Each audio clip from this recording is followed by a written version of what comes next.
She thought leaving would save him. She was wrong. In one night, Alara Voss uncovered a betrayal that could bury the most dangerous man in Chicago. And the moment she tried to walk away to protect him, Cassian Rourke tore her resignation letter in half without blinking. Not out of rage, not out of possession, out of something far more terrifying, the absolute certainty that she was the only real thing left in his world. What follows is a story about power, loyalty, sacrifice, and two people who chose the hardest path when walking away would have been so much easier. Stay with me until the end. Hit that like button and drop your city in the comments.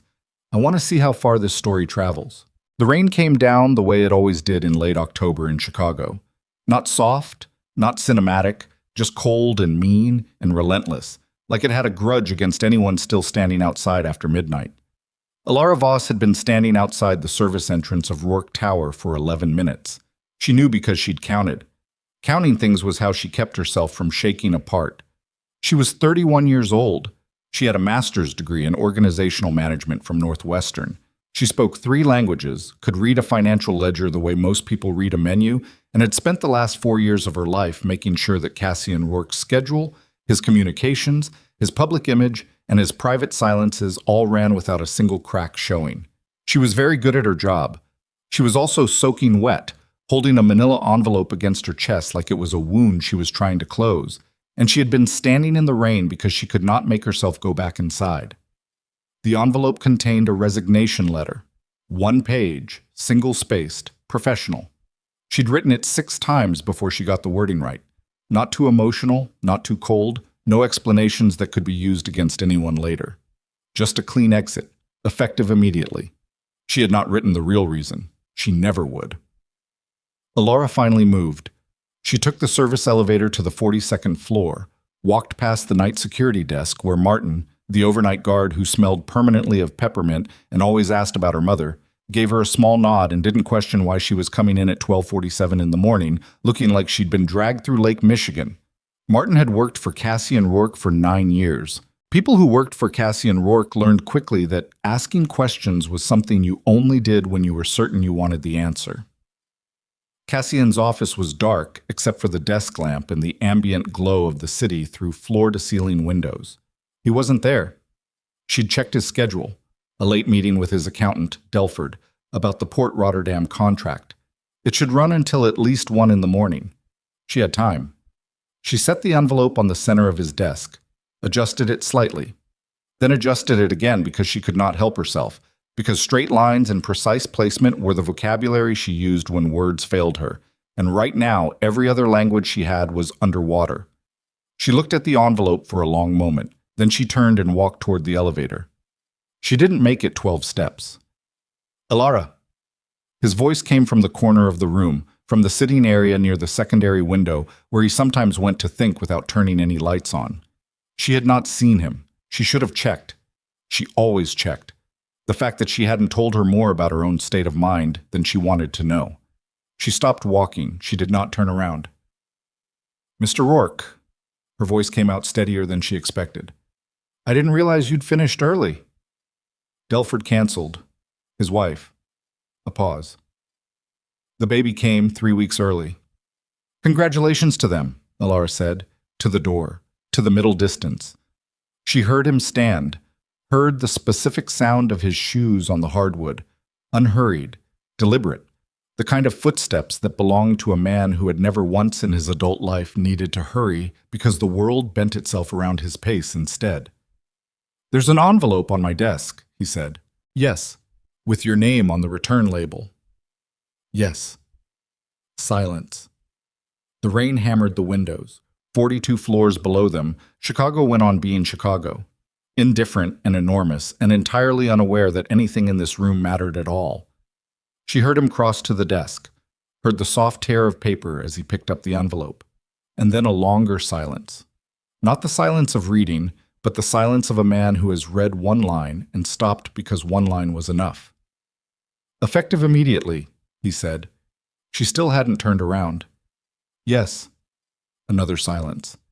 And then, and she would hear this sound in her sleep for the rest of her life, the long, slow sound of paper being torn, not quickly, not in anger, deliberately, down the middle, and then once more across, until the letter was in 4 pieces that he set back down on his desk with the same care she had used to place the envelope there. "No," he said.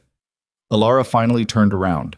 Cassian Rourke was 44 years old, and he looked like exactly what he was. A man who had built an empire with his hands and his will and a complete absence of mercy for anyone who tried to stand between him and what he believed was right. He was tall, dark-haired, with gray at his temples that had appeared in the last 18 months and which he had never once mentioned. His face was angular and still, the kind of face that gave away nothing unless he chose to give it. And right now he was choosing, very deliberately, to let her see something. Not anger, not possession. Something quieter and more absolute than either. "You're never leaving," he said. Those 3 words. She had imagined many versions of this moment. She had not imagined those 3 words delivered in that particular tone. Not a threat, not an order, but a statement of something he considered to be as fixed and factual as the law of gravity. Alara looked at the torn letter. She looked at him. "Mr. Rourke." "Sit down, Alara." "I'd prefer to stand." "I know you would." He didn't move. "Sit down anyway." She sat. Not because she was afraid of him. That was the part nobody outside this room would ever understand. She was not afraid of Cassian Rourke. She had watched him dismantle men twice his size with a single sentence. She had sat in rooms where weapons were on the table and the air tasted like copper and threat, and she had remained composed, taken notes, and reminded him afterward that he had a 7 o'clock call with the London office. She had learned in the first 6 months of working for him that his danger was not directed at her. He had never once made her feel small. What she was afraid of was something else entirely. What she was afraid of was the thing she was carrying in her chest right now, the knowledge that sat there like a coal, hot and poisonous, and getting heavier every hour. Cassian sat across from her, not at his desk, but in the chair beside the couch where she had sat, close enough that she could see the slight tightness at his jaw, the one tell he never fully controlled. "Someone scared you," he said. Not a question. Alara kept her hands folded in her lap. "I made a professional decision." Alara. "People leave jobs, Mr. Rourke. It happens. I've been here 4 years, and I think—" "Someone scared you," he said again, slower. "And I want to know who." She looked at him. She measured the distance between what she could say and what she could afford to say, and she felt the ground under her shift the way it always did in moments like this. Like the floor wasn't entirely solid, like the whole building was balanced on something fragile, and one wrong step would take them both down. "I'm not going to tell you that," she said. "Why not?" She met his eyes. "Because if I tell you, you'll do something about it. And if you do something about it, they'll use it. They're waiting for you to move. That's the whole point." Cassian was very still, the kind of stillness that wasn't calm, that was a held breath, a coiled thing. "They," he said. She realized her mistake immediately. She had said more than she intended. She always did around him. 4 years of working in close quarters with someone who listened the way Cassian listened, not just to words, but to the structure underneath them, to what the pauses meant and what the word choices were covering. 4 years of that, and she still sometimes forgot to be careful. "That's a turn of phrase," she said. "No, it isn't." He leaned forward slightly, just slightly. "Alara, look at me." She was already looking at him. She hadn't looked away. "I'm not going to let you walk out of here carrying something that's mine to carry," he said. "Whatever you found, whatever they showed you, whatever they said, that is my problem, not yours. You don't get to sacrifice yourself on my behalf without my permission." Something cracked, just slightly, in her chest. She had not expected him to say it that way. "It's not—" She stopped. "I'm not sacrificing anything. I'm removing a liability." "You're not a liability. I could become one. Not if I know what's coming. You can't fight something you can't see, and they've been very careful about what they've let you see." Cassian sat back. He looked at her for a long moment. Not the measuring look he used in negotiations, not the cold assessment he deployed in rooms full of armed men, but something private, something she had only seen him use once or twice in 4 years, and usually when he didn't realize she was watching. "How long?" he said. She didn't pretend not to understand. 3 weeks. 3 weeks. His voice didn't change. That was somehow worse than if it had. "They've been contacting you for 3 weeks, and you didn't—" "I handled it. You handled it." He said the words like he was turning them over to look at the underside. "And your way of handling it is to hand me a resignation letter at 1 in the morning. My way of handling it was to try to remove myself from the situation before it became your situation. Everything that happens in my organization is my situation, not if I leave before they can use me." The silence that followed that sentence was different from the ones before. It had weight to it. Alara was aware of the rain, of the city below, of the ticking of the old brass clock on Cassian's bookshelf, a clock she had ordered repaired twice, a clock he never looked at but refused to remove. "Use you how?" he said. She said nothing. "Alara." His voice dropped a register, not threatening, just stripped of everything except the direct, unornamented thing underneath. "Use you how?" She thought about the photographs. The first one had arrived 3 weeks ago, slid under her apartment door in a plain envelope with no return address. It was a photograph of Cassian at a private meeting at the Meridian Hotel. A meeting she had scheduled, a meeting she knew about, a meeting that should have been entirely invisible to anyone outside his immediate circle. The second photograph came 4 days later, this time to her work email, encrypted and anonymous. The third had been a video clip, 40 seconds, showing a dockside exchange that she recognized from shipping logs she'd processed 6 months ago, edited to look like something it wasn't. And then the message, plain text, disposable number. She'd gotten it 2 weeks ago. "Resign and disappear by the end of the month, or we deliver everything to Commissioner Hale and to Rourke's board simultaneously. You're the thread. When you're gone, the sweater stops unraveling." She had not slept properly since. "Someone has been building a case," she said, "against you, or something designed to look like a case. Manufactured evidence, edited footage, documents that have been altered to implicate—" She stopped. "They told me that I am the weak point, that my access to your schedule, your communications, your private meetings, makes me the easiest person to position as either a witness or a collaborator. They said if I left, they would stop. If I stayed, they would use me to make everything look worse." Cassian listened to every word without moving. "They said they'd go to Hale and your board," she continued, "at the same time, so you couldn't manage one without the other." Still nothing from him. The city hummed 42 floors below. "I believe them," Alara said. And then, more quietly, "I still believe them." Cassian stood up. Not fast. He didn't do things fast when he was thinking hard. He walked to the window and stood with his hands in his pockets, looking out at the rain and the light and the dark water of Lake Michigan far to the east. "Who else knew about the Meridian meeting?" he said. "You, me, your driver Stefan, and Roman Calder." The name landed in the room. Cassian didn't move. "Roman was there as a security measure. I don't bring Roman into everything." "I know. He doesn't have access to my encrypted communications." "I know. So explain to me why his name is the one you just said." Alara had not meant to say it, or maybe she had.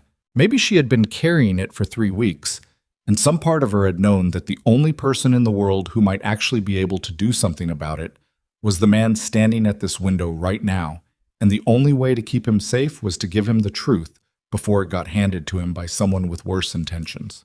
"Because 6 weeks ago I was cross-referencing the Rotterdam shipping manifest for the customs clearance filing," she said, "and I found a discrepancy in the route data. Not a typo, a pattern. Repeated, specific, and consistent with a secondary routing through a different freight handler than the one listed.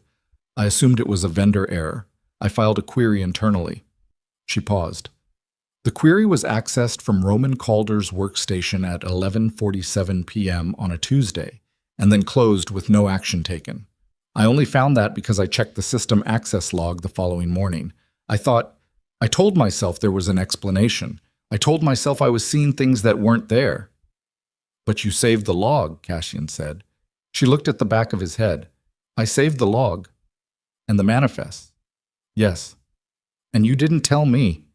The question wasn't an accusation. It was almost worse than an accusation. It was bewilderment, the very specific bewilderment of a man who trusted very few people on this earth and was trying to understand why one of them had chosen silence. "I needed to be sure," she said. "I was looking for more before I brought it to you. And then the photographs started coming, and I realized that someone already knew I was looking. And if they knew I was looking, they knew I hadn't brought it to you yet, which meant they had eyes somewhere closer than I thought." She took a breath. Leaving was the only way I could think of to close the window. Cassian turned from the window. She expected anger. She was prepared for anger. She had played this scene in her head enough times to have built defenses. What she was not prepared for was the expression on his face in this moment, which was not anger and was not coldness and was not the controlled blankness he wore as armor. It was something that looked almost like grief. "You were trying to protect me," he said. She didn't answer. The answer was too obvious to need saying. "By disappearing. By taking everything you knew and walking out the door and letting whoever is doing this think they'd won." He said it slowly, like he was translating it from a language that hurt to speak. "You were going to vanish, to protect me." "Yes. Without telling me." "You would have stopped me." "Yes," he said. "I would have." He crossed back to the desk. He picked up the 4 torn pieces of the resignation letter and held them for a moment, and then he set them down again, precisely, corner to corner, not reassembled but arranged. The way you might arrange the pieces of something broken when you want to remember what it looked like whole. "Where are the manifests?" he said. "My apartment, in an encrypted drive. I didn't bring them here because if someone searches the building, we'll get them tonight." Cassian. It was the first time she had used his given name without the prefix. In 4 years. She heard it happen, and she could not take it back. He looked at her. Something in the air changed, not dramatically, not in any way she could point to. Just a quiet shift, like a weight resettling. "We'll get them tonight," he said again. Quieter. They went in 2 cars. Cassian's car, with Stefan driving, and a second car with 2 of Cassian's men following at a distance. Alara sat in the back seat beside Cassian and watched the city pass in streaks of wet light, and she thought about the last 4 years in a way she usually didn't let herself think about them. She had taken this job because she needed it. She had been 27, 2 months out of a relationship that had quietly demolished her self-image, her savings account depleted by a family emergency she didn't discuss with people she worked with, and the executive assistant position at Rourke Global Shipping had paid twice what anything comparable had offered. She had known, going in, that Cassian Rourke's company existed in a complicated space between legitimate business and things that didn't have clean names. She had told herself she could be pragmatic about that. She had told herself she was not naive. What she had not anticipated was Cassian himself, not his power. She had expected that, not his intelligence. She had researched him enough to expect that too. What she had not expected was his peculiar, almost involuntary honesty. He did not explain himself to people. He did not justify his decisions. But he also never lied to her, never misdirected her, never used her as unwitting cover, never gave her a task without telling her what it actually was. He had made it clear from the beginning that she was not decoration, not insulation, not a prop. She was someone he needed to be able to think alongside, and that required honesty, and he was capable of honesty in a way she had not found in anyone she'd worked with before. That, more than anything else, was the thing she'd been trying to protect when she wrote the letter, not her job, not her safety. Him. Specifically, the version of him that was still capable of that particular kind of honesty, and that she knew would corrode if the right betrayal hit it at the right angle. She was so lost in this thought that she didn't notice until Stefan said, "Miss Voss," in a tone that made her spine go rigid, that the lights in her apartment building were on. All of them, every floor. And the front entrance had 2 cars parked diagonally across it in a way that wasn't parking. That was blockade. Cassian put his hand on her arm before she reached for the door handle. "Don't," he said. Stefan was already turning the car. The second vehicle behind them executed a smooth reversal. Nobody said anything. They were 3 blocks away in under 40 seconds. Alara's hands were shaking. She pressed them flat against her thighs. They knew I would come back for the drive, she said. Yes. Which means they knew about the drive. Yes. Which means they have someone in a position to know things that only I... She stopped, recalculated. The system access query. When I filed it and it was accessed from Roman's workstation, he would have seen my employee ID on the query. He would have known I found the discrepancy. Cassian was looking out the window at the rain-soaked street behind them. He's been watching you for 6 weeks, he said. Not a question, a conclusion, the kind a man reaches when the last piece of a puzzle falls into place, and the picture it makes is uglier than he expected. He sent the photographs, the messages, all of it. Alara said it aloud for the first time, and the weight of it was different spoken than it had been as a thought. Heavier and at the same time cleaner, like lancing something that had been festering. He wanted you gone before you came to me, Cassian said. He wanted me gone before the ledger got to you. The shipping manifests, Cassian, the pattern I found in the routing data. If I'm right about what it means, Roman has been selling route information to a competing network. The Morello family, most likely, based on the secondary freight handler's location. Cassian said nothing for a long moment. He has been, Cassian said. And the two words were so flat, so entirely emptied of surprise, that Alara turned to look at him. You knew? I suspected. 2 months ago, I was building a case. A pause. Apparently so was he. The car turned north, the city blurred past. Alara became aware that she was no longer shaking, not because she was calm, but because she had passed through some threshold and come out the other side into a place that felt less like fear and more like the terrible clarity that comes after fear. He planned this around my resignation, she said. Yes. If I left, he controlled the narrative. I was gone, his exposure was gone, and he had a file full of manufactured evidence ready to use if you ever looked at him too closely. Yes. If I stayed, you became leverage, a way to force my hand before I was ready to move against him. She let that settle. So either way, he wins. Cassian looked at her then. Really looked at her, in the way he had in the office. That stripped-down, private look that she had no defense for and never had. Not either way, he said. She waited. There's a third option, he said. The one where you stop trying to protect me by removing yourself from the equation and start helping me dismantle him with everything you already have. Lamas. Alara looked at him in the dark back seat of a moving car, with her apartment building surrounded and her resignation letter in 4 pieces and 6 weeks of fear somewhere behind her sternum slowly becoming something else, something harder and colder and more focused. The manifests are gone, she said. They'll have the drive by now. Do you have copies? She almost smiled. I have 3. Something moved in Cassian's expression, not quite a smile. Something close to it, and on a face like his, that was worth considerably more. Where? One in a safety deposit box at First Midwest on Michigan Avenue. One on a server in the Netherlands under a name that has never been connected to me. And one, she paused. One that I emailed to myself on the day I found the first discrepancy, from a personal account that predates my employment at Rourke Global by 7 years, to a second personal account I created for the express purpose of holding a file I never wanted to open.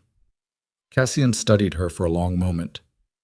You were always planning to come back with it, he said. Alara looked out the window. The rain was easing just slightly. Still there, still cold, but no longer mean, just water. I was planning to give it to an attorney, she said, anonymously, someone who could use it without your name on anything. That would have taken weeks. I know. He would have moved by then. I know that too. Alara. He said her name differently than he had in the office. Not like a command, like something he was being careful with. Why didn't you just bring it to me? She turned back to face him. The city light moved across both of them through the rain-slicked window, broken and shifting and imprecise. Because, she said, I've spent 4 years watching you carry everything, and I... She stopped, started again. Because I didn't want to be one more thing you had to carry. I wanted to be something that made the load lighter, not heavier. Cassian was quiet for so long that the city changed around them. They crossed a bridge, went under an overpass, came out the other side into a part of Chicago where the lights were different and the streets were wider and the rain fell on empty pavement. That's the most honest thing anyone has ever said to me, he said finally, while simultaneously being the most wrong thing anyone has ever said to me. She frowned. That's not a contradiction. No, he said, it isn't. Stefan drove. The rain continued, and in the back seat of a car moving through a city that didn't know or care what was unraveling inside it, Cassian Rourke looked at the woman sitting beside him. The quiet woman, the careful woman, the woman who had carried a secret for 6 weeks and written a resignation letter 6 times to protect him. And he said very quietly, "No one has ever tried to protect me before, not once, in 44 years." Alara didn't know what to do with that. So she did what she always did when something was too large to handle immediately. She filed it away. She would come back to it, later. "We need to move tonight," she said. "If Roman knows I didn't leave, he'll accelerate whatever he's planning." "Yes. And we need your men, the ones you're certain of." "I know which ones those are." "How many?" Cassian considered. "Enough." She nodded. She looked out the window again. "Cassian," she said, and she felt him go still at the sound of his name in her voice, that small and telling stillness. "Whatever happens next, I want you to know that the letter was never about not wanting to be here. I need you to know that." The silence that followed was not empty. It was very, very full. "I know," he said. The car moved through the dark city. Behind them somewhere, Roman Calder sat in a building full of Cassian's men and smiled at something only he could see. He did not know, yet, that she had 3 copies. He did not know yet that she had stayed. And he did not know. And this was the thing that would, in the end, destroy him. That Alara Voss, who had spent her entire adult life making herself invisible, had finally decided she was done shrinking. But that was coming. That part was still ahead of them, in the fog, in the dark, at the docks where the water was black and the cargo light swung in the wind and everything was about to break open. For now, the car drove north. For now, she was still here. And Roman Calder had no idea what that meant. The safe house was on Paulina Street, 3rd floor of a building that Cassian had purchased 12 years ago under a holding company that didn't share a single syllable with the Rourke name. It smelled like old plaster and radiator heat, and the specific kind of emptiness that belongs to rooms people only use when everything else has gone wrong. There was a couch the color of dried mud, a kitchen table with 3 mismatched chairs, and a window that looked out onto a narrow alley where a single street lamp was doing its exhausted best against the dark. Alara sat at the kitchen table with her laptop open and a cup of coffee going cold at her elbow. She had been awake for 22 hours. She could feel it in the specific hollowness behind her eyes, in the way her hands had started to feel slightly disconnected from the rest of her, like they belonged to someone who had slept and eaten and made reasonable decisions with her evening. Across the table, Cassian was on the phone. He had been on the phone, more or less continuously, for the last 40 minutes. He didn't pace. He stood with one hand braced on the window frame and spoke in low, measured sentences that gave away nothing to anyone listening who didn't already know how to read him. Alara had learned to read him. She could tell from the set of his shoulders alone that he had reached 3 of his most trusted men, and that the 4th, a heavy-set logistics manager named Bryce, who handled the North Side port accounts, was not answering. That was a problem. She logged it and kept working. The Netherlands server was accessible through a layered proxy she'd set up 18 months ago for reasons entirely unrelated to Roman Calder's betrayal. She'd originally created it to hold backup copies of Cassian's most sensitive, legitimate contracts after a ransomware scare that the public-facing IT department had handled badly. She had told Cassian about the proxy at the time. He had looked at her for a long moment and then said, "Good," in a tone that suggested he'd expected nothing less, and was mildly annoyed it had taken a ransomware scare to make it happen. She accessed the file now. The manifests were there, 47 pages of shipping route documentation, route deviation logs, secondary freight handler assignments, and the system access log showing Roman Calder's workstation ID, opening her internal query at 11:47 on a Tuesday night, and closing it without action. She downloaded everything to a second encrypted drive she'd found in the safe house's kitchen drawer. Cassian kept supplies in his safe houses the way some people kept emergency kits in their cars, on the reasonable assumption that the emergency would eventually happen. She was on page 19 of the manifests, cross-referencing route deviations against the Morello family's known freight corridors, information she had assembled herself over the past 3 weeks from publicly available Port Authority records and a contact at the Chicago Maritime Exchange who owed her a favor from a contract dispute 2 years ago. When Cassian ended his last call and came to the table, he sat down across from her. He looked at the screen. He looked at her face. "When did you last sleep?" he said. "I'm fine." "That's not what I asked." "Tuesday night." She didn't look up from the screen. "Parts of it." He was quiet for a moment. Then he reached across and turned the laptop slightly toward himself, scanning the page she was on. "These deviation points," he said. "Explain them to me." Each one represents a cargo shipment that was logged as taking the standard Rotterdam-Chicago route through the port of Halifax, but the secondary freight data shows an undocumented stop. "Here," she pointed, "this port, Bayonne, New Jersey, 6 times in the last 8 months, and the freight handler at the Bayonne stop is registered to a shell company called Triton Meridian Holdings." "I've never heard of it." "Nobody has, because it's been active for 11 months, and its only listed asset is a warehousing lease at Bayonne Marine Terminal that began, and this is the part that kept me awake on Tuesday, exactly 30 days after Roman Calder attended a private industry dinner at the Westin in Indianapolis, where 3 of the Morello family's legitimate business representatives were also in attendance." Cassian looked at the screen for a long time without speaking. "He's been building this for almost a year," he said, "at minimum. That dinner. I sent him to that dinner." His voice didn't crack or harden or do anything dramatic. It just became very, very still. "I sent him because I had the Rotterdam contract closing and I couldn't leave Chicago." "I know, I scheduled it. I booked his train ticket." Another silence. The radiator ticked. Outside, the alley was dark and quiet, and the street lamp buzzed with the particular low-frequency sound of something running on borrowed time. "He used my absence to make the first contact," Cassian said. "That's my read, yes." "How long have you been building this file?" She finally looked up. His eyes were on her, but dark and steady and doing the thing they did when he was processing something he hadn't fully digested yet, which was to go very flat, like water just before it boils. 6 weeks of active documentation, she said. But the discrepancy I found in the Rotterdam manifest was from 8 months of data. I went back through everything I had access to once I found the first anomaly. 6 weeks. He said it the same way he'd said it in the office, like the number had a specific texture he was trying to identify. "I was going to be sure before I brought it to you. And the photographs started coming before you were sure." "Yes." "So he knew you were looking before you were ready to move?" "Yes." Cassian sat back in the chair. He looked at the ceiling for a moment, just a moment, and then back down, and whatever he'd been processing was done, because the flatness in his eyes had shifted into something sharper and more directed. "I need to know who else in my organization has been compromised," he said. "Roman didn't build this alone.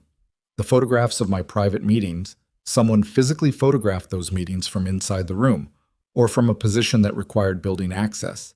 That's not Roman with a long lens, that's someone on the inside." Elara had been thinking about this since the car. The Meridian Hotel meeting, the one in the first photograph. "Do you remember who was in the room?" "Myself, Delford, Roman, Stefan, and my legal counsel, Patricia Muir." "And outside the room?" He thought. "Building security. 2 of my men on the door, Garrett and a newer hire." He paused. "Luca. He came through Roman's recommendation." The word recommendation sat between them like something with teeth. "Luca," Elara said. "He's been with us 8 months." 8 months. She typed the name, added it to the file. "I'll cross-reference his start date against the Bayonne warehousing lease." "Don't bother," Cassian said. He pulled out his phone, sent a text that took 4 seconds, and set it back down.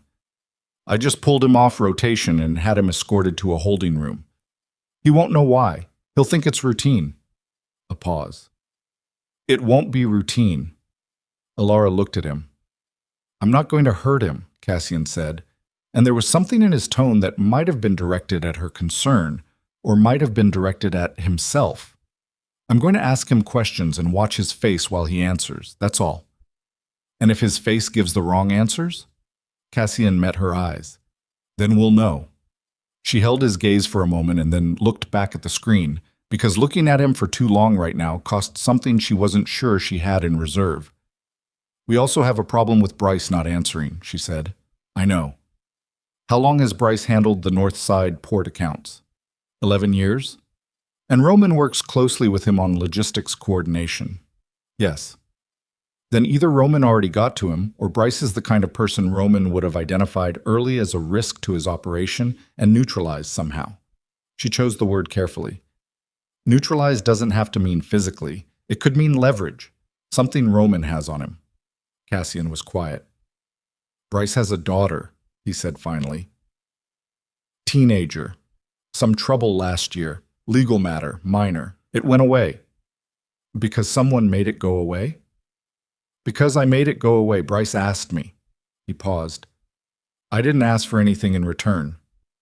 Roman might have. The silence that followed that sentence was the particular kind that happens when something lands exactly where it was aimed. Cassian stood up. He walked to the kitchen counter, stood with his back to her, his hands braced on the edge of the counter. She watched his shoulders. She watched the controlled quality of his breathing. In through the nose, out slowly, the practiced discipline of a man who had learned decades ago that the most dangerous thing he could do in a difficult moment was let his body run ahead of his mind. He's been working my people, Cassian said, for months, using their weaknesses, building a network inside my own house. He didn't turn around, and I didn't see it. Alara said nothing, because there was nothing to say that would make that sentence hurt less, and she wasn't going to insult him by trying. I trusted him, Cassian said. 14 years? Yes. He watched me build everything. He was there for... He stopped. He was there when my brother died. He stood at the back of the room, and he looked me in the eye afterward, and he shook my hand and he said whatever words a person says at a moment like that. And I believed him. Every word. Alara stood up. She crossed to where he was standing, stopped a few feet away. Cassian. She used his name the same way she had in the car. Careful with it, like something that could break. What he did doesn't change what you built. It doesn't change who's still loyal. It changes what you do next. He turned around. He was close, closer than she'd realized in crossing the room, and in the bad fluorescent light of the safe house kitchen, he looked not diminished but stripped, the way a tree looks stripped in winter, still entirely itself, but nothing to hide behind. What do I do next? He said. Not a question. More like he was testing the weight of the phrase. You let me finish building the case, she said. You secure your loyal people, and you wait until Roman moves, because he will move. And when he does, we need to be positioned before he realizes we know what he's done. Waiting means giving him time to activate whatever he has against me. Yes. But moving before we're ready means showing him what we have before it can do damage. He's been building this for a year. He'll have contingencies. If we move wrong, he burns the evidence and disappears, and you're left holding a story nobody can prove. Cassian looked at her for a long moment. You've thought about this more than you've slept. Yes. Why? She didn't answer immediately. The question deserved better than an immediate answer. Because 4 years ago you gave me a job when I needed one, she said, and you never once treated me like I was just filling a role, and that... She stopped. That's not nothing. That's not a small thing. And I'm not going to let someone who spent 14 years taking from you take this, too. Something moved across Cassian's face. It didn't stay long enough to name. Get some sleep, he said. 2 hours. I need you functional. I need to finish the... 2 hours, he said again. The couch is better than it looks. She looked at him. He looked back. This was a dynamic she recognized. The specific negotiation of two people who were both accustomed to being the most stubborn person in any given room arriving at the wall where both their stubbornnesses met. She went to the couch. It was not better than it looked, but she was asleep in 6 minutes. She woke to the sound of raised voices. Not loud. Cassian's spaces were never loud, because loudness was the domain of people who needed the noise to feel powerful, and Cassian had never needed that. But raised, yes, controlled anger, the kind that stays in a register just above normal conversation and is more frightening for it. She sat up. The room was still dark outside the window, but the quality of the dark had changed. It was closer to 4 in the morning than 2, which meant she'd slept longer than intended. The voices were coming from the short hallway that led to the second room, which Cassian had been using to make calls. She stood. Her body registered each hour of the last day in specific locations: the base of her neck, the small of her back, the particular ache behind her right knee that appeared whenever she was stressed and hadn't eaten enough. She crossed to the hallway and stopped just outside the doorway. Cassian's voice. Not asking you to confirm anything you don't know for certain. A second voice. Male, middle-aged, the specific roughness of a man who smoked until 40 and then quit but kept the vocal remnants. You're asking me to go on record about something that gets me killed, Cassian. Bryce, he was there. He'd come in while she slept. I'm asking you to tell me what Roman has on you, Cassian said, and then I'm going to deal with it, and it goes away. That's what you said about Kira's situation, and it did go away, and then Roman... Bryce's voice cracked, caught itself. He found out. I don't know how, but he found out you'd helped. And he came to me 3 months ago, and he said he had documents showing that the favor you did for my daughter constituted obstruction of a municipal proceeding, and that if I didn't cooperate with him, he'd make sure Kira's original case got reopened and her sealed record got unsealed. Silence. Bryce? Cassian's voice had dropped. Look at me. A beat. What did he ask you to do? Bryce's voice, quieter now.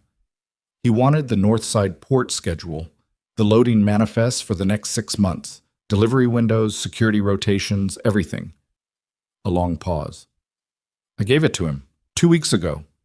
I told myself it was just paperwork, that nothing would happen. Something is going to happen, Cassian said. That's exactly what it was for. He's planning a transfer at the docks, and he's going to time it to a window you gave him, and he's going to make sure I look like I ordered it. Alara pressed her hand flat against the hallway wall. The plaster was cold. She made herself breathe. Cassian, I'm sorry. Don't. Not cruel, just clear. I don't need the apology right now. I need the exact date and window you gave him. A pause. Then Bryce's voice, the specific deadness of a man who has run out of roads. November 3rd, 2 a.m. loading window, Gate 7, South Basin Terminal. Alara pushed off the wall and walked into the room. Both men looked at her. Bryce was sitting, large man, late 50s, the look of someone who had been awake as long as she had but without the benefit of a couch. His eyes went from her to Cassian and back, carrying the particular uncertainty of a man trying to read a room he doesn't have a map for. That's 4 days, Alara said. Cassian looked at her. Yes, and Roman already has the schedule, the port access, and a plan that's been building for a year. She looked at Bryce. Was there anything else? Anything he asked for beyond the schedule? Bryce hesitated. Bryce, Cassian said. He wanted confirmation that your assistant had left, Bryce said. He didn't look at Alara when he said it. He called me 2 days ago and asked me if I'd heard anything about the executive assistant position being vacated. I said I hadn't heard anything. A pause. He sounded... Bryce stopped. He sounded what? Alara said. Unhappy, Bryce said. Like it was news he'd expected to get and didn't. The three of them sat with that for a moment. He knows I didn't leave, Alara said. He knows by now, Cassian said. The people he sent to your apartment would have reported back that you didn't show. And the fact that you didn't show means that you and I are together somewhere, and whatever I know, you know, and his timeline just got compressed. She thought it through. He can't wait for November 3rd anymore. If he had 4 days, he's lost at least 2 of them. Maybe all of them. He'll move the shipment, Cassian said, or move against us first. The kitchen table, the manifests, the drive. She walked back into the main room, sat down at the laptop, pulled up the file. The deviation pattern in the manifests, she said, speaking loud enough for Cassian to hear from the doorway where he'd positioned himself, shows a consistent 48 to 72-hour lead time between route changes and actual transfer activity. That's how long it takes to coordinate the secondary freight handler, get the manifest altered, and notify the receiving party. She scanned the data, and, if he's compressing his timeline, the earliest he can move is 48 hours from now. Maybe less if he's willing to take risks. Cassian came to stand behind her. She felt the proximity of him. He wasn't touching her, wasn't even close to touching her, but he was there, present in the specific way of someone paying complete attention. "Can we get to the dock before he does?" he said. "We can get there before the transfer, but we need the transfer to happen for it to count. We need him caught in the act, or everything in these manifests is circumstantial. So we let him move the shipment. We let him believe he's moving the shipment. We control the dock. We have our people positioned before his are." She pulled up the South Basin Terminal schematics. She had accessed them 2 weeks ago from the Port Authority's public planning database, on the theory that you looked at maps before you decided where you were going, even if you weren't yet certain you needed to go anywhere. Gate 7 is here. Single access road in, the water on 3 sides. If we have people at the road and the adjacent gates, and if Cassian's people on the receiving vessels can be trusted, "I need to make calls," Cassian said. "Before you do." She turned in her chair to face him. "We need to talk about what happens when he realizes it's a trap. He runs. He's been here for 14 years. He doesn't have a clean exit. He'll fight." Cassian held her gaze. "Yes." "And you need to be at the dock." "Yes." "I'm going to be there too," she said. He didn't answer immediately. She watched him work through it. She could see the precise shape of his objection forming, the reasonable and protective and completely unacceptable thing he was about to say. "No," he said. "The manifests aren't enough on their own. I'm the one who built the file. I'm the one who can explain every piece of it in real time if something goes wrong with the documentation. I'm also the only person in your organization, besides you, who Roman hasn't gotten to, because he spent 6 weeks trying to get me to disappear instead of trying to compromise me, which means he doesn't have leverage over me, which means I'm the one person he can't predict in that space." She held his gaze. "I'm going. You can argue about it, or you can use the time better." Cassian stared at her. "You are the most infuriating person I have ever employed," he said. "I know. That is a significant sample size. I'm aware." Another long look. Then something in his face shifted. Not acceptance exactly, more like the specific rearrangement of a man who has identified the argument he cannot win and has decided his energy is better spent elsewhere. "You stay behind me," he said, "at all times. That is not negotiable, and it is not up for discussion. Agreed. And you carry this." He reached into the inside pocket of his jacket and produced a small device, slim, black, barely larger than a thumb drive. "Emergency transmitter, single button. Press it, and every law enforcement contact I have that isn't compromised gets a location signal and a priority code that means drop everything." She took it. It was lighter than it looked. She held it for a moment, feeling the weight of what it represented. Not just the practical function, but the fact that he was handing it to her. Specifically her, which was a thing that had its own weight entirely separate from the object itself. "All right," she said. "All right." He straightened. "I'm going to make calls.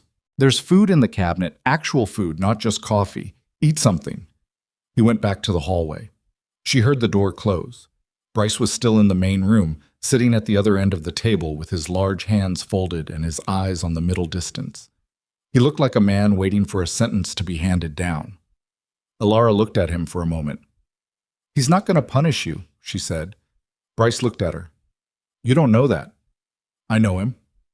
"You've known him 4 years." "Yes." Bryce looked away. "Roman told me Cassian would throw me out the moment I wasn't useful anymore. That loyalty was transactional with him. That everything was transactional." Alara was quiet for a moment. "Roman spent a year building a case to frame the man he told you was transactional," she said. "If Cassian was transactional, Roman could have just waited him out. You don't frame a transactional man. You frame a man people would actually believe." Bryce was quiet. Eat something, she said, and then figure out which 2 or 3 people in the North Side port operation you'd trust with your life, because we're going to need them in 4 days or possibly less. She turned back to the laptop. The manifests were still open. Page 23. She had 19 more pages to cross-reference and somewhere around 48 hours to get everything in order before Roman Calder discovered that his carefully constructed trap had been turned inside out. She rolled her neck, heard it crack, drank the cold coffee, got back to work. The call came at 6:47 in the morning, not to Cassian's phone, to hers, her personal cell, the number she gave to almost no one, the number that should have been unreachable by anyone outside a list of maybe 10 people, none of whom were Roman Calder. Unknown number, Chicago area code. She stared at it for 3 seconds. Then she answered. Miss Voss. Roman Calder's voice was smooth, relaxed, infuriatingly unhurried. I hope the safe house on Paulina Street is comfortable. The heating system in those older buildings can be inconsistent.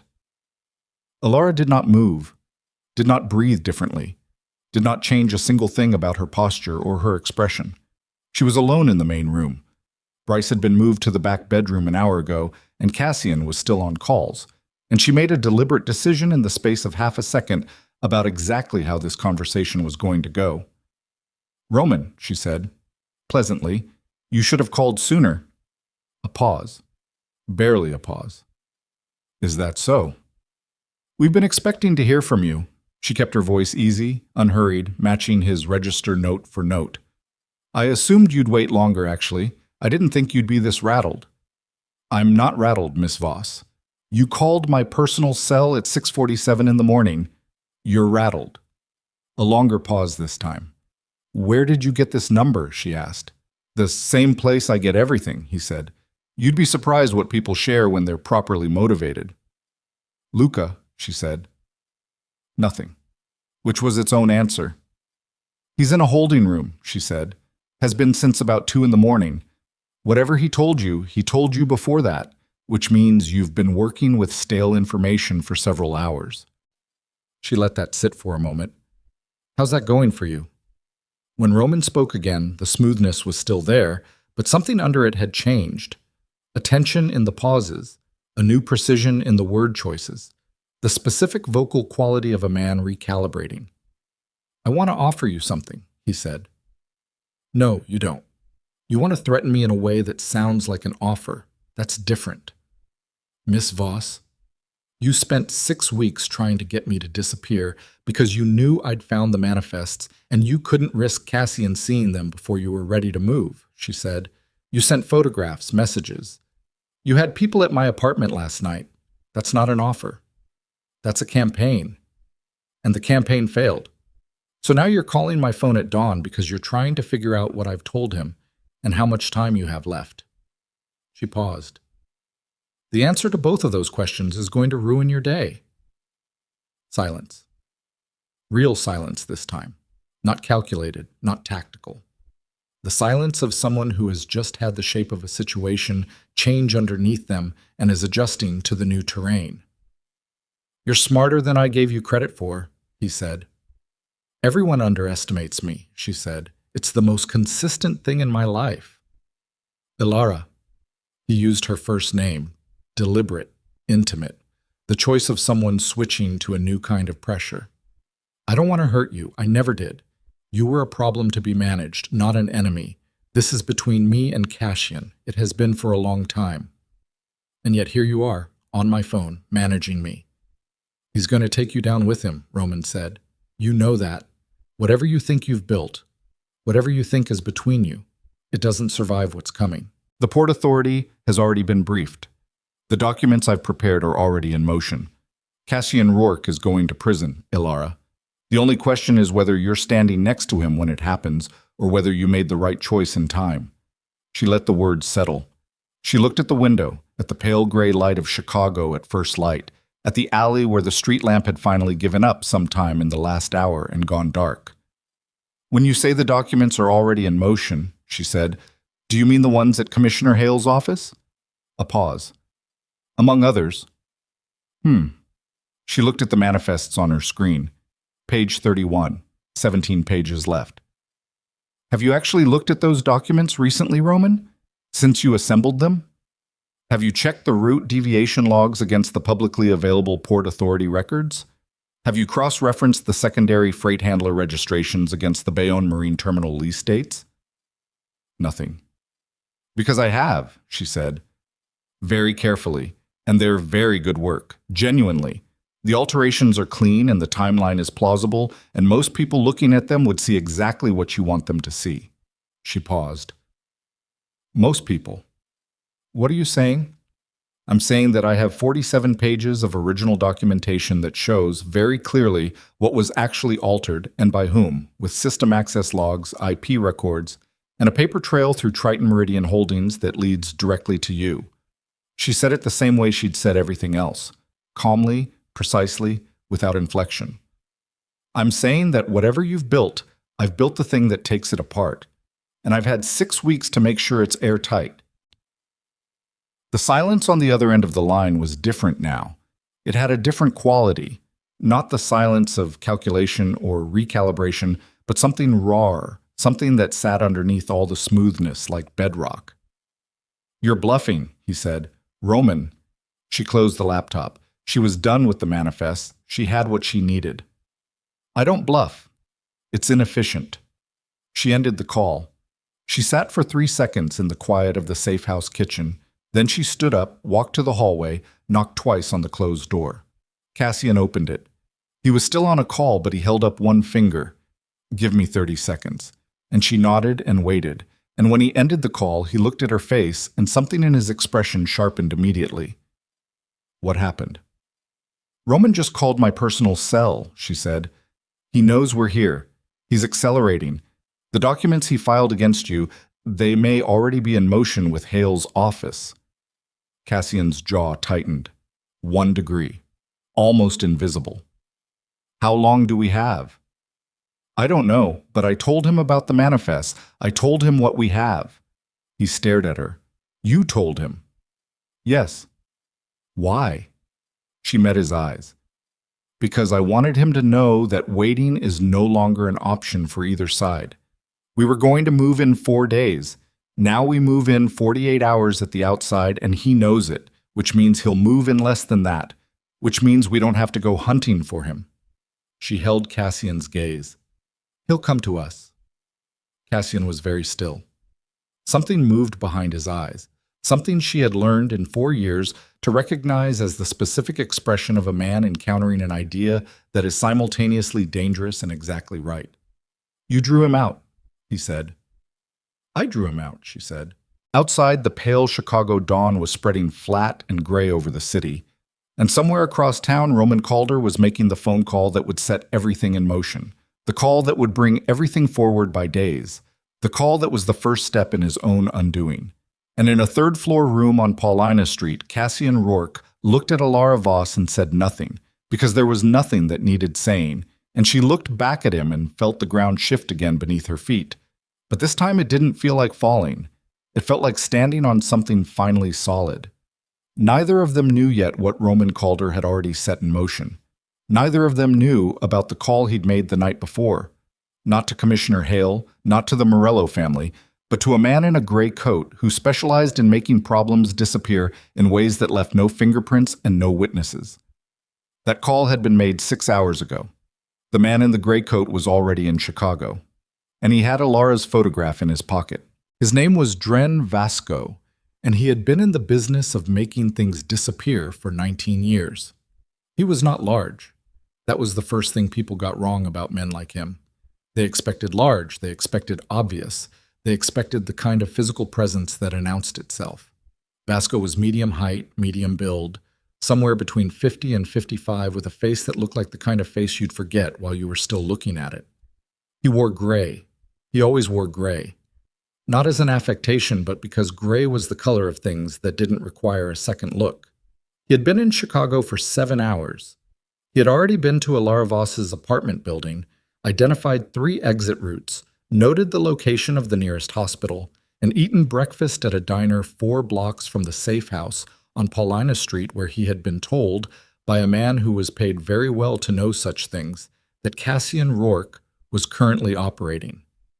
He sat in the diner now, in a booth by the window, with a cup of coffee and a city map open on the table, and he watched the street outside with the particular quality of attention that looks, to anyone glancing over, like boredom. Vasco was never bored. He had been hired to do a specific thing, not to kill. Killing was loud and attracted the wrong kind of attention, and Roman Calder, whatever else he was not stupid enough to order a killing when a disappearance would serve the same function and leave considerably less paperwork. Vasco had been hired to take Alara Voss out of the equation, quietly, completely, in a manner that would leave Cassian Rourke holding nothing but the absence of her and the very loud question of what had happened to his assistant, who had apparently never resigned after all. Vasco finished his coffee. He left a precise tip, not generous enough to be memorable, not small enough to offend. He folded the map. He went out into the gray Chicago morning. He did not know yet that the woman he was looking for had just ended a phone call that had changed the shape of everything. He would find out soon enough. The 48 hours collapsed to 36, somewhere around 8 in the morning when Stefan called Cassian's phone and said 3 words. Hale's office moved. Alara was standing at the kitchen counter eating crackers from a box. Actual crackers, the only thing in the cabinet that didn't require preparation. When she heard it, she watched Cassian's face. She watched the specific sequence of expressions that crossed it in under 2 seconds.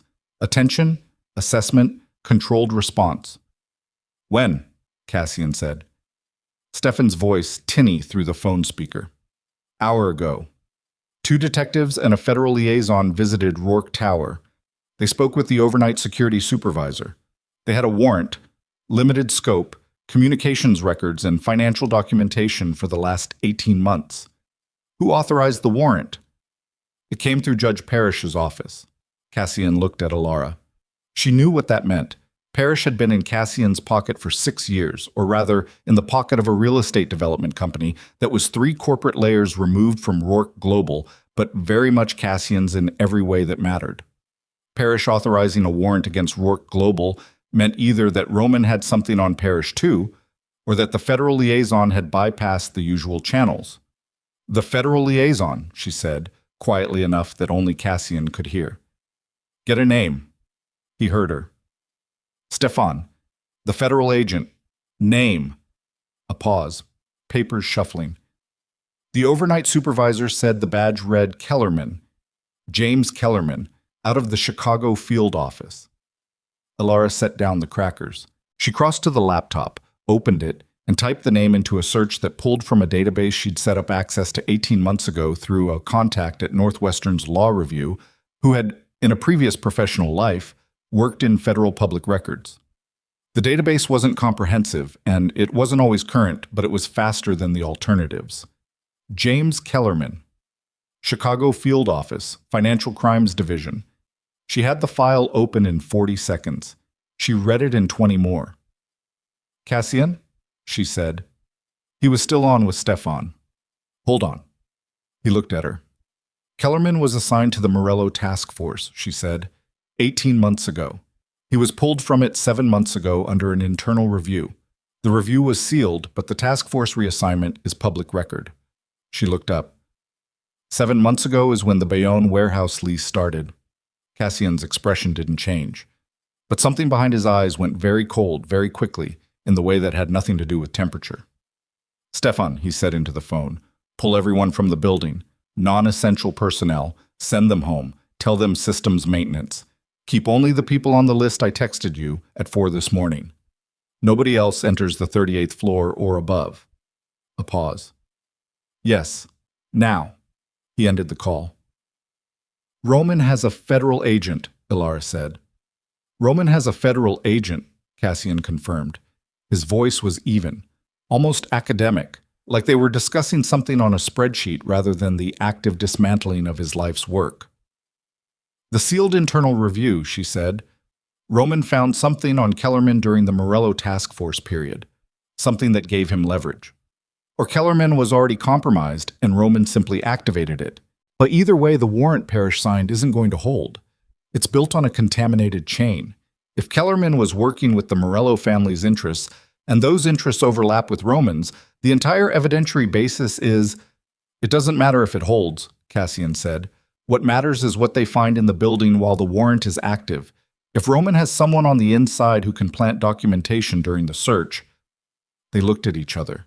The same thought, arriving simultaneously, with the specific awful clarity of something obvious that has just become unavoidable. He doesn't need to plant it, Ilara said. He needs to create an appearance. A detective walks into a building with a federal agent and a warrant and spends 3 hours looking through records. Whatever they find or don't find, the fact of the search gets reported. The press.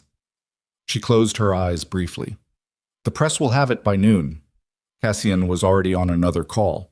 She heard him speaking to someone she didn't recognize, low, fast, precisely chosen words, and then a second call immediately after. She turned back to the laptop and started drafting. Not the manifest this time. A memorandum. Clean, professional, the kind of document that got written when things needed to be on record before anyone could claim they weren't.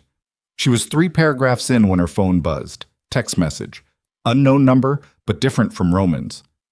This one had a 312 area code. Local. She opened it. There was a photograph. It took her a moment to understand what she was looking at, because the angle was bad and the lighting was dim, and her brain, operating on 2 hours of couch sleep and adrenaline and crackers, needed the full moment to assemble the image into meaning. It was Bryce, sitting in the back bedroom of this safe house, asleep in the chair where she'd last seen him 2 hours ago when Cassian had told him to rest. Someone had photographed him through the window. She stood up so fast the laptop nearly slid off the table. Cassian. Her voice came out wrong. Not loud, but stripped of the steadiness she'd been maintaining for the last 8 hours. He heard it. He was off the phone in under 2 seconds. She showed him the phone. He looked at the photograph. His face did the thing she'd seen it do 3 times in 4 years. A complete absence of expression that was not calm, that was the precise opposite of calm. That was what his face looked like when something had cut through all the layers. Get Bryce, he said. She was already moving. She went down the short hallway, pushed open the bedroom door. Bryce was in the chair, awake now. The door had been enough to rouse him, and he looked at her face and started getting to his feet immediately. What? We need to move, she said. Right now. Don't take anything. What happened? Now, Bryce. She got him into the main room. Cassian was at the window, not looking out directly, standing to the side, using the angle. She came to stand beside him, looked out at the alley below. There was a man in gray standing at the far end. He wasn't doing anything. He was just there. Hands in his pockets, face tipped slightly downward, not looking at the window, not doing anything that would make him memorable to anyone who didn't already know to look for him. But he was there. And he had been there long enough to photograph Bryce through the window. Who is that? She said. I don't know, Cassian said. But he's not police. Police don't stand in alleys. Police come to doors. He turned from the window. We leave in 2 minutes. Stefan is sending a car to the rear service entrance on Orchard, not the alley side. He photographed Bryce, Ilara said, through the window. He has a line of sight on this room. If he's been there long enough to take the photo and send it, he knows what we look like. Yes. Cassian was already moving through the room, shutting the laptop, pocketing the encrypted drive. He was hired to locate, not to act. Not yet. That buys us the 2 minutes. Hired by Roman. That would be my assumption. To do what? Cassian looked at her. Something in the look was careful in a way he didn't usually bother being. To remove you from the situation, he said. Specifically, you. The specific chill of that sentence, not the words, but the precision of the words specifically, settled into her chest and stayed there. He wasn't after Cassian, she said, not asking. Roman needs me alive to complete the frame, Cassian said. Dead?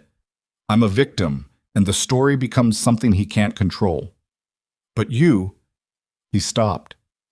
Without you, the manifests are documents without a chain of custody. Without you, there's no one to testify to what they mean or how they were found. Without you, I'm operating on instinct and loyalty, and nothing that will hold up to a federal investigation. I'm the evidence, she said. You're the witness, he said, the only one he can't manufacture or discredit. 2 minutes. She had 2 minutes. She took the encrypted drive from the kitchen drawer.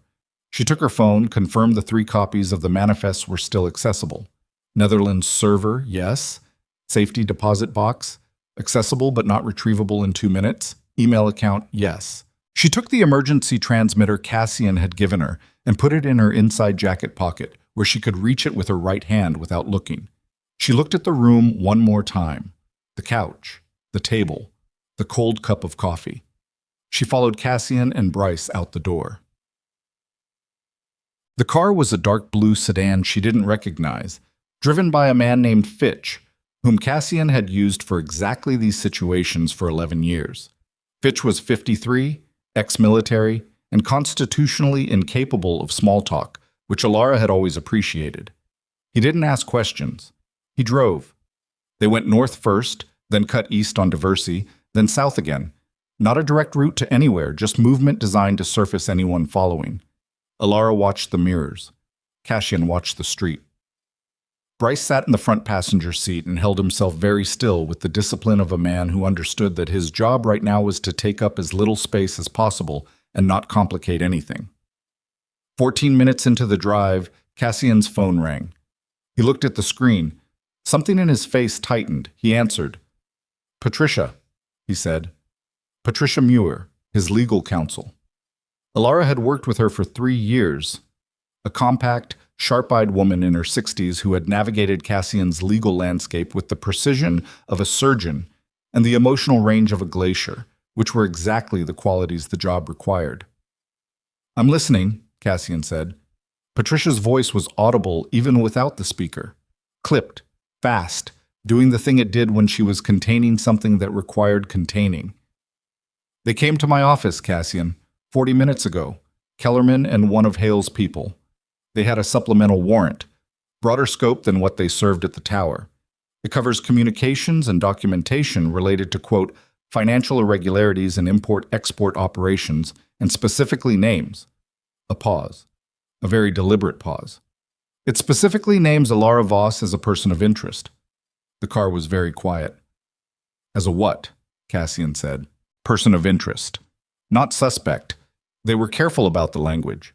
"But the framing, Cassian, the documentation they showed me as grounds for the warrant, it's—" Another pause. "It's detailed. It's professional. And it places her at the center of the route deviations. Not as a discoverer, as an architect." Alara heard every word.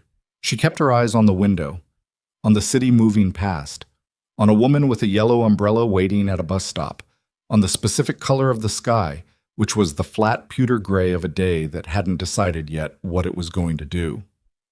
"The route deviation she discovered," Cassian said. "The documentation frames her discovery as a fabrication," Patricia said. "A cover story. It presents her as having been involved with the Morello-connected freight operations for 8 months, the same 8 months the actual deviations took place. It includes email correspondence, fabricated, obviously. But Cassian, the fabrication is—" Patricia paused a third time, and in the pauses was something Alara had never heard from Patricia Muir before, something that sounded almost like uncertainty. "The fabrication is very good. The email headers are accurate to your internal server's format. The correspondence references real meetings, real logistics discussions, real route numbers. Whoever built this had inside access, deep inside access, and they've been building it for as long as she's been looking." Roman had built a mirror image. That was the thought that arrived in Alara's mind, fully formed, with the specific quality of a recognition that changes the shape of everything that came before it. For 6 weeks she had been building a file on Roman Calder, and for 8 months, while he conducted his actual betrayal, while he made contact at Indianapolis, while he set up Triton Meridian Holdings, while he compromised Luca and leveraged Bryce and photographed Cassian's private meetings, he had been building an identical file, a shadow file, a perfect inversion of the truth, with her name where his should be. He had used her investigation of him as the template for framing her. Every route deviation she had documented. He had her name on it. Every meeting she had flagged as suspicious. Her correspondence referenced it. Every discrepancy she had noted in the shipping manifests, he had built evidence placing her as the source of the discrepancy. He had let her dig. He had watched her dig. and every shovelful she turned over, he had turned back on top of her. Elara, Cassian's voice, low and direct. She turned from the window. I heard, she said. Her own voice sounded remote to her, like it was coming from a slightly different room. He used my investigation to build the frame. He needed me looking, so he had something to invert. Cassian held her gaze. Patricia, he said into the phone, I need you to file an emergency motion challenging the evidentiary basis of both warrants on grounds of investigator compromise. Kellerman's sealed internal review. I'll have documentation in your hands within the hour proving he was compromised during the Morello task force. Use that as the primary challenge. That buys us time, Patricia said. Not much. If they take this to a federal judge, buy us what time you can. He ended the call. Fitch kept driving. The city kept moving. He planned for this too, Elara said. Not an accusation, not directed at anyone, just the fact of it, spoken aloud because it needed to be somewhere outside her own head. He knew I would find the manifests. He let me find them. He needed me to find them, so I would build a record of discovery that he could then reframe as a record of involvement. Yes, Cassian said, the photographs, the messages, the resignation letter. He needed me scared enough to run, but not scared enough to go to the police. If I'd gone to the police with what I had, it would have triggered an investigation he couldn't control. If I'd run, he had the framed evidence ready to deploy and no living witness to contest it. If I stayed, she stopped. If I stayed, I built his case for him. You also built ours, Cassian said, not if they arrest me first. The sentence sat in the car. They're not going to arrest you, Cassian said. The warrant names me as a person of interest. There's a man in gray in your safe house alley, and Roman has been building this frame for 8 months with inside access to your server and your meetings. She said it steadily because steadiness was what she had left when everything else had been used up. How are they not going to arrest me? Because you have 3 copies of documentation that dismantles every piece of his frame, and because we are going to make sure the right person sees it before anyone puts handcuffs on you. He held her gaze. I promised you that you would not carry this alone. That promise is still standing. She looked at him. She looked at the face that gave away nothing unless he chose to give it, and right now he was choosing, very deliberately, to give her the one thing that was harder to manufacture than evidence, and harder to destroy than documentation. She looked away. She looked at the city. We have to accelerate, she said. The doc. We can't wait for him to move. We have to move first and get him on record before the warrant framework solidifies. The manifests alone aren't enough if you're named as a compromised source. I know. We need a confession, or a witness who isn't me, she thought. The Bayonne freight handler, Triton Meridian Holdings. Roman can't have built that alone. There's someone on the Bayonne end, a logistics coordinator, a dock manager, someone who processed the secondary shipments, someone who can corroborate the routing deviations from a source that has nothing to do with me. Cassian was already on his phone. She thought about the manifests. She pulled up the Netherlands server on her laptop. Fitch's car had a signal booster, another of the preparations Cassian made for situations that shouldn't happen but did. And she went back to the Bayonne data. Triton Meridian Holdings, warehousing lease at Bayonne Marine Terminal. Lessee listed as a man named Carl Dovich, Chicago address. She searched Dovich. She found him in 40 seconds. Port logistics consultant, 22 years in the industry, currently contracted with 3 mid-sized freight companies, one of which had a corporate registration address in Indianapolis. Indianapolis. The dinner. The dinner Cassian had sent Roman to 14 months ago, where 3 Morello family business representatives had also been present. Carl Dovich had attended that dinner. His name was in the public attendance list she'd downloaded from the Industry Association's website 3 weeks ago as background research. She had seen the name. She had not yet connected it. Cassian, she said. Carl Dovich. He's in the Bayonne data, and he was at the Indianapolis dinner. He's the operational link. Roman made the contact. Dovich managed the freight end. If we can get to Dovich before Roman's people do... Cassian said the name into his phone. Listened. Said something she couldn't catch. Listened again. He lowered the phone. She watched his face. What? she said. Dovich died, Cassian said. 3 days ago. House fire in Bayonne. Preliminary ruling is electrical fault. The car went quiet again. 3 days ago. Before Roman knew she hadn't left. Before Roman knew the frame was in danger. He hadn't killed Dovich as a reaction. He had killed Dovich as a precaution, as a scheduled removal, one of the contingencies she had known he'd have but hadn't been fast enough to account for. She pressed the heels of her hands against her eyes. Just for a moment. Just 3 seconds of not looking at anything. Then she dropped them. Luca, she said. Luca is still in the holding room. He photographed the Meridian meeting. He was there. If Roman used him to gather evidence, Luca was present for conversations, handoffs, exchanges that Luca could testify to. Luca will deny everything. Luca is 26 years old, and he is sitting in a room that belongs to Cassian Rourke, knowing that Cassian Rourke knows what he did, she said. He's not going to deny everything. He's going to do exactly what Bryce did. He's going to calculate the distance between what Roman can offer him and what you can, and he's going to choose the side that looks more survivable. She looked at Cassian, and right now that needs to be us. Cassian looked at her for a long moment. Fitch, he said, change of destination, the warehouse on Fulton. Fitch changed lanes without a word. The warehouse on Fulton was not a safe house. It was a logistics facility, legitimate, documented, used by Rourke Global Shipping as a domestic staging area for high-value cargo. It was also the only location Cassian maintained that had a dedicated secure communications room, soundproofed and shielded, where a conversation could happen with the absolute certainty that it was not being listened to by anyone who hadn't been invited into the room. Where Luca was being held, where, in approximately 18 minutes, they would either get what they needed or discover that the last available thread had come apart in their hands. The car moved through the city. Alara pulled up the manifests again, not because she needed to read them again, but because having them in front of her was the one form of control she still had, the one place where the evidence was clean and her hands were steady and the truth was legible. She read, she breathed, she kept her face neutral and her hands still.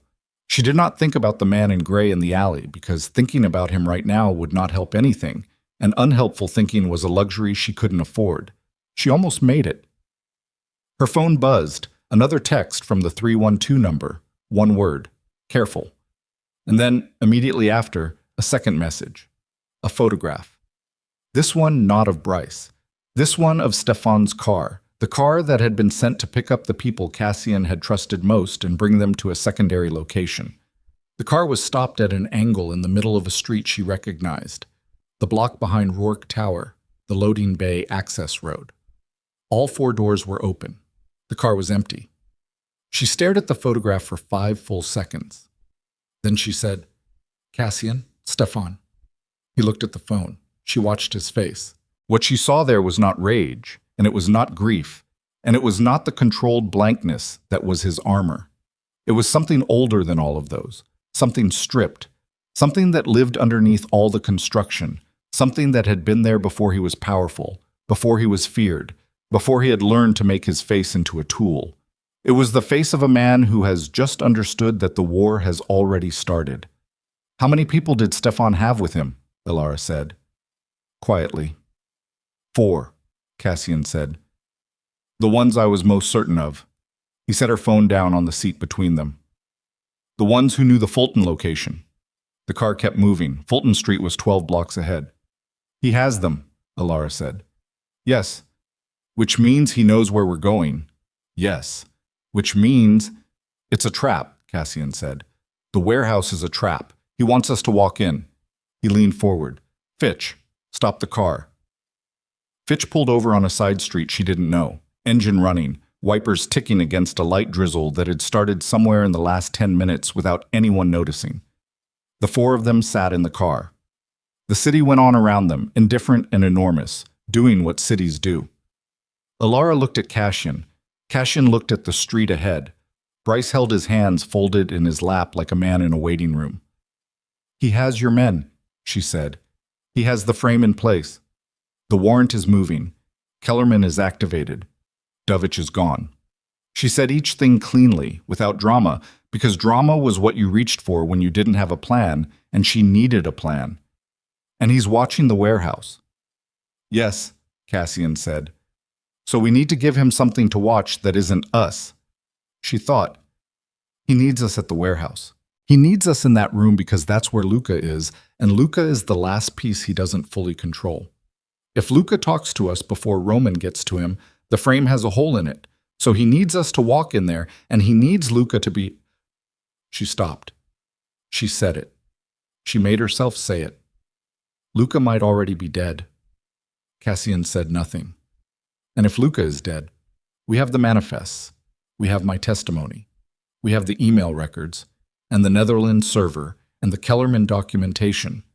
And Roman has a federal agent, 4 of your men, a manufactured frame, and a man in gray who has been following us for 3 hours. She looked at the rain on the windshield. The only way this works is if Roman is on a record, his own words, his own voice, admitting what he built. He won't do that willingly. No, she thought. But he'll do it if he thinks he's already won. She turned to face Cassian fully. If he thinks we walked into the warehouse and were contained, if he thinks I've been removed from the equation and you're isolated and the game is over, he'll talk. He'll explain it. Men like him always explain it when they think no one's recording. She paused. We need him to think he's won. Cassian looked at her. In the gray, drizzled light of a Chicago street, in a car that smelled like wet coats and adrenaline, with 4 of his men missing and a federal warrant naming the woman across from him as a criminal and a hired professional standing in alleys with her photograph in his pocket. What are you thinking? He said. I'm thinking, she said, that I walk into the warehouse, alone. The silence in the car was absolute. No, Cassian said. One word, completely flat. Listen to me. No. Cassian. She said his name the way she had learned to say it. Not as a correction, not as a challenge, as a contact. A hand reaching through something dark and finding purchase. He wants me there because I'm the evidence. And if I'm there and I appear to be alone and I appear to be out of options, he'll come. He can't resist coming. He needs to see it. He needs to know the frame is sealed. And when he comes, I'll have the transmitter, and I'll have the Port Authority security system feed that I hacked through the Bayonne research and can access from my phone, and I will broadcast every single word he says to every uncorrupted law enforcement contact you have, and to Patricia, who will be recording from her office, and to the Netherlands server, which does not care what Commissioner Hale thinks. She held his gaze. He built a mirror of me, she said. I'm going to use it. I am going to stand in the middle of his trap, and I am going to be the thing that breaks it. She paused. But I need you to be outside. Far enough that he doesn't know. Close enough that when I press the transmitter, I'll be there, Cassian said. He said it the way he had said you're never leaving. Not as a promise, as a fact of physics. She nodded. Outside, the rain fell on Chicago. Somewhere across the city, Roman Calder was watching a warehouse on Fulton Street and waiting for the sound of footsteps in the dark. Alara Voss, who had spent her entire life perfecting the art of being overlooked, unfolded herself from the back seat of the car, adjusted her jacket, and walked toward the thing that had been coming for her since the night she found a discrepancy in a shipping manifest and made the mistake of being too smart to ignore it. Her hands were not shaking. That surprised her, she thought as she walked. This is what it feels like when fear runs out, and what's left is just the thing you're made of. She had always wondered what she was made of. She was about to find out. The warehouse on Fulton Street had been built in 1947, and it looked it. The exterior was dark brick gone gray with decades of city exhaust. The loading dock doors were the kind of heavy steel that didn't apologize for existing, and the single pedestrian entrance on the north side had a keypad lock that Alara had the code for because she had set up the code 14 months ago when the facility changed hands and Cassian had asked her to handle the security transition. She stood outside that door for 11 seconds. She counted them. Old habit. Then she pressed in the code. 6 digits, a sequence she had chosen herself, the kind of number that looked arbitrary and wasn't. And the lock disengaged with a sound like something exhaling, and she pushed the door open and went in. The warehouse interior was vast and mostly dark, lit only by the industrial safety lights mounted at intervals along the ceiling beams, orange-yellow and dim, the kind of light that illuminated shapes without clarifying them. The main floor was a grid of shelving units, cargo pallets, and container equipment, all legitimate, all documented, the material reality of a shipping company's domestic logistics operation. It smelled like machine oil and old concrete and the specific metallic cold of a large, unheated space in November. She walked in 12 feet and stopped. She did not call out. Calling out was what people did in films. In reality, calling out told the room where you were and confirmed that you were nervous enough to break the silence first. She was nervous. She was not going to confirm it. She moved to the left toward the bank of shelving units that offered partial cover and a line of sight to the central floor. She pulled out her phone, opened the Port Authority security system feed she had accessed from the Bayonne research. She had stayed logged in, had kept the connection live from the Safe House laptop, had transferred it to her phone in the car, while Cassian and Fitch discussed the approach, and Bryce sat in the front seat holding himself together by some act of pure will. The feed was a basic surveillance interface, 8 camera inputs from a regional port system, and she was not using it to watch the port. She was using the open connection as a broadcast channel, a trick she had learned from a cybersecurity paper she'd read 8 months ago for reasons entirely unrelated to this moment. Because she read things and filed them, and the things she filed had a way of becoming useful at the worst possible times in the best possible ways. The broadcast was live. Patricia had the receiving end. The Netherlands server had the receiving end. 6 specific law enforcement contacts, Cassian's words in her ear in the parking lot 3 blocks away, given to her one by one while Fitch drove the route, while she memorized each name and code, had the receiving end. Everything said in this room would go there. She needed Roman to say enough. She found a position between 2 shelving units, 12 feet from the central floor, with a clear view of the main entrance and the secondary doors at the south end. She stood there. She breathed. She listened to the warehouse breathe around her. The creak of old metal, the distant sound of traffic, the specific acoustic quality of large, empty space. 3 minutes passed. Then the south doors opened.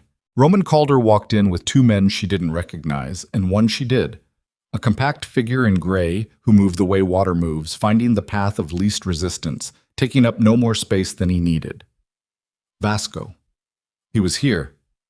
She had not known he would be here, and the knowledge arrived in her chest as something cold and practical. Not panic, just a recalibration of the variables. Roman was dressed the way he always dressed. Well. Dark suit, no tie. The kind of groomed ease that he had always worn like armor in the years she had watched him move through Cassian's world. He was 51, broad through the shoulders, with a face that was handsome in the specific way of men who had learned early that handsomeness was a tool and had used it accordingly.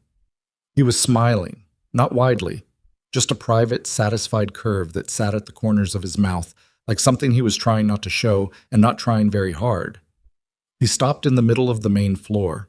He looked around the warehouse with the specific quality of a man surveying something he considers already his.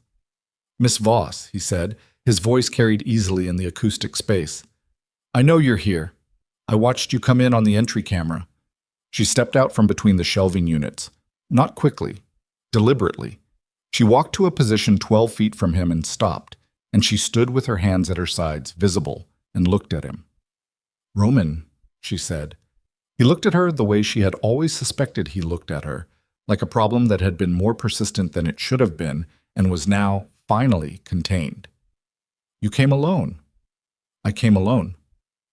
"That's not what I would have expected from you. I had limited options." He tilted his head slightly. "Where's Cassian?" "Not here." "That's not an answer. It's the only one you're getting." She looked at the 2 men she didn't recognize, both large, both positioned with the specific deliberateness of men who are there as architecture, as a message about what the room contains. Then she looked at Vasco. He looked back at her with his forgettable face and his gray coat and his hands loose at his sides. "I didn't come here to negotiate," she said. "I came here because I need to understand something." Roman's smile shifted slightly, became more genuine, which was in some ways more dangerous. "What do you need to understand?" "How long?" she said. "How long were you building this before you decided to use me as the foundation?" A small pause. Not long enough to indicate that the question surprised him, more like the pause of a man deciding whether to be honest for the pleasure of it. 8 months, he said, for the frame specifically. The route operations had been running for about a year. The frame came later, when I realized you were the natural choice. He said it with genuine appreciation, the way a craftsman might discuss a particularly elegant solution. You're thorough, Miss Voss. Your documentation habits are excellent. The internal query system, the cross-referencing. You do it automatically, as a matter of professional practice. I knew that once you found the first discrepancy, you would build a complete file. A small shrug. I just made sure the file, when it was found, had your fingerprints on both sides. You let me build your frame for you. I gave you the material. You assembled it beautifully. He walked 2 steps closer, stopped. I've always respected your competence. I want you to know that. I don't want your respect, she said. I want you to tell me about Davich. Something moved behind Roman's eyes. Not guilt. She didn't think Roman Calder experienced guilt in any form she would recognize. More like the slight recalibration of a man who has had a variable named that he would have preferred left unnamed. Karl Dovich was a liability, Roman said. He was useful, and then he wasn't, and I handled it. These things happen. You killed him. I made a decision. His voice didn't change. The way I make all my decisions, based on what serves the outcome. And Cassian's men? Stefan and the others? Secured, Roman said. Not harmed. I'm not building a massacre, Miss Voss. I'm building a transition. There's a difference. He tilted his head again. Speaking of which, where is Cassian? Not as a demand, as a genuine question. I have no reason to hurt him if he's not in a position to complicate things further. You've been trying to destroy everything he built for a year, she said. That sounds like a reason. I've been trying to take what should have been shared, Roman said, and for the first time something came into his voice that wasn't smooth, that had an edge under it, old and unhoned and jagged, in the way of things that have been kept sharp by long grievance. 14 years I built this operation beside him, managed his logistics, took his calls at 3 a.m, put myself between him and consequences that would have ended him twice over. And he never once looked at me as anything other than a function. A very useful function, but a function. He stopped. The edge retreated. The smoothness returned, but thinner now, like a coat of paint over something structural. I don't expect you to understand that. I understand it fine, Ilara said. I just don't think it justifies framing an innocent person. No, Roman said. But it makes it easier. He looked at her with something that was almost tired. What did you come here for, Miss Voss? Really? Not to understand. You already understand. Not to negotiate. You said so. So why are you standing in the middle of my warehouse having a conversation? She held his gaze. I wanted to hear you say it. Say what? All of it. Out loud. The route deviations, Triton Meridian Holdings, Dovich, the frame, Kellerman. I wanted to hear you explain it because you've been very careful not to put any of it in writing, and I needed... She saw him understand. She watched it happen. The sequence of comprehension moving across his face like a weather system, cloud by cloud. His eyes went to her phone. You're broadcasting, he said. Yes. To who? Everyone you haven't corrupted. She said it steadily. Which is more people than you think. Roman looked at her for a long moment. Then he looked at Vasco. What happened next happened fast. Fast in the specific way of things that have been planned in advance, where the speed is not spontaneous but released, like something that was always going to occur and was simply waiting for the right word. Vasco moved toward her. She pressed the transmitter. She didn't run. Running was what you did when you had space and time and somewhere to go. She had 12 feet between herself and Vasco, and she used 8 of them stepping backward and to the right, putting one of the heavy shelving units between herself and his direct line, and she said clearly and loudly into her phone, South Basin Terminal, Gate 7, the loading window. Bryce gave Roman Calder was November 3rd at 2 a.m. Roman Calder confirmed this personally. Roman Calder confirmed the Morello family connection through Karl Dovich of Triton Meridian Holdings. Roman Calder confirmed that Commissioner Hale's investigation was built on manufactured evidence with Agent Kellerman as the compromised federal contact. Vasco came around the shelving unit.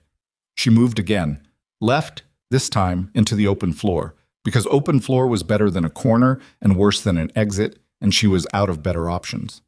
He caught her arm. His grip was not violent. That was the thing.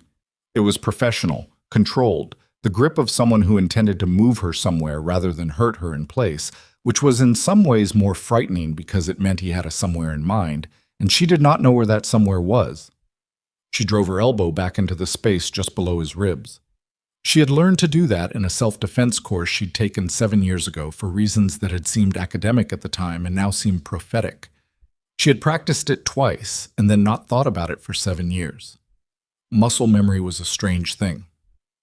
The move landed where she'd aimed it, and Vasco's grip broke not because she'd hurt him significantly, but because the break in his rhythm created a half-second in which she was able to step through and put 2 more feet between them. She kept talking into the phone. The manifests are on a Netherlands server. Access credentials are in the email chain Patricia Muir has been receiving since 6:45 this morning. The original shipping deviation data covers 47 pages, beginning with the Rotterdam contract from... One of the 2 men she didn't recognize stepped into her path. She stopped. Vasco behind her. Unknown man in front.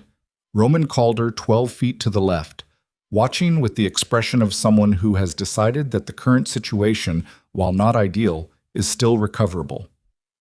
Miss Voss, Roman said. Please stop talking. She looked at him across the warehouse floor, in the orange safety light, with her heart doing something that was beyond rapid, and had entered into a kind of sustained percussion that she could feel in her teeth. Everything you said in the last 90 seconds is already received, she said. Stopping talking now doesn't change what's been broadcast. No, Roman said, but it changes what happens to you in the next 5 minutes. Silence. Where's Cassian? Roman said. Not a question this time. She said nothing. Roman nodded at Vasco. Vasco's hand closed around her upper arm again, this time positioned to move her, and she went, not because she chose to, but because the geometry of the room had run out of alternatives. Vasco behind her, the unknown man on her right, the shelving units to her left. She went where the pressure directed her, toward the south end of the warehouse, toward a secondary room she knew from the floor plan, a room that had been used as a site office and had 1 door and no windows. Her phone was still in her hand. She didn't know if the broadcast connection was still live. She didn't know if Cassian had heard the transmitter signal. She didn't know if... The south doors blew open, both of them simultaneously, with the specific controlled force of people who knew how to open doors in a way that was a message before anything else. Fitch came through first, which surprised her. She would have put him as the one who stayed with the car. And then 2 men she recognized from Cassian's outer circle, men she had seen in passing for years, and whose names she knew from scheduling and whose faces she had never expected to feel so relieved to see. And then Cassian. He came through the door the way he moved through every room, like the room was already his, and the only question was what needed to be rearranged. He was not running. His face was the face she had seen in the safe house kitchen. Stripped, direct, older than it usually allowed itself to look. His eyes found her immediately. Did the rapid assessment. She was standing, she was upright, Vasco's hand was on her arm, and then moved to Roman. Roman looked at him. For a moment, nobody moved. The warehouse held the specific stillness of a situation that has arrived at the point where everything it has been building toward must now discharge, one way or another, and the air before that discharge has a pressure to it that is almost physical. Cassian, Roman said, and his voice had something in it she had not heard before, not fear, not regret, but something that lived in the neighborhood of both. The sound of a man who spent 14 years in close quarters with another man and is now standing across a warehouse floor from him with the weight of what he's done between them like a wall. Let her go, Cassian said. He said it the way he said most things, evenly, without decoration. But the evenness of it was the most frightening version of his voice, the one she had learned to recognize as the register he used when the thing he was containing was too significant for any other tone. Vasco looked at Roman. Roman held Cassian's gaze for 3 long seconds. Then he nodded. Vasco released her arm. She stepped forward and to the left, putting herself out of the immediate space between the two sides, and she did not go to Cassian's side. She positioned herself at a diagonal, equidistant, where she could see both men and both exits, because this wasn't over, and she was not going to act like it was over when it wasn't. "You should have stayed away," Roman said to Cassian. "I know," Cassian said. "I should have seen you clearly a long time ago." "I didn't. That's on me." He walked forward, not fast. 6 steps, stopping 10 feet from Roman. "Where are my men?" "Safe." "Where?" "In a van, 3 blocks north. They're unharmed.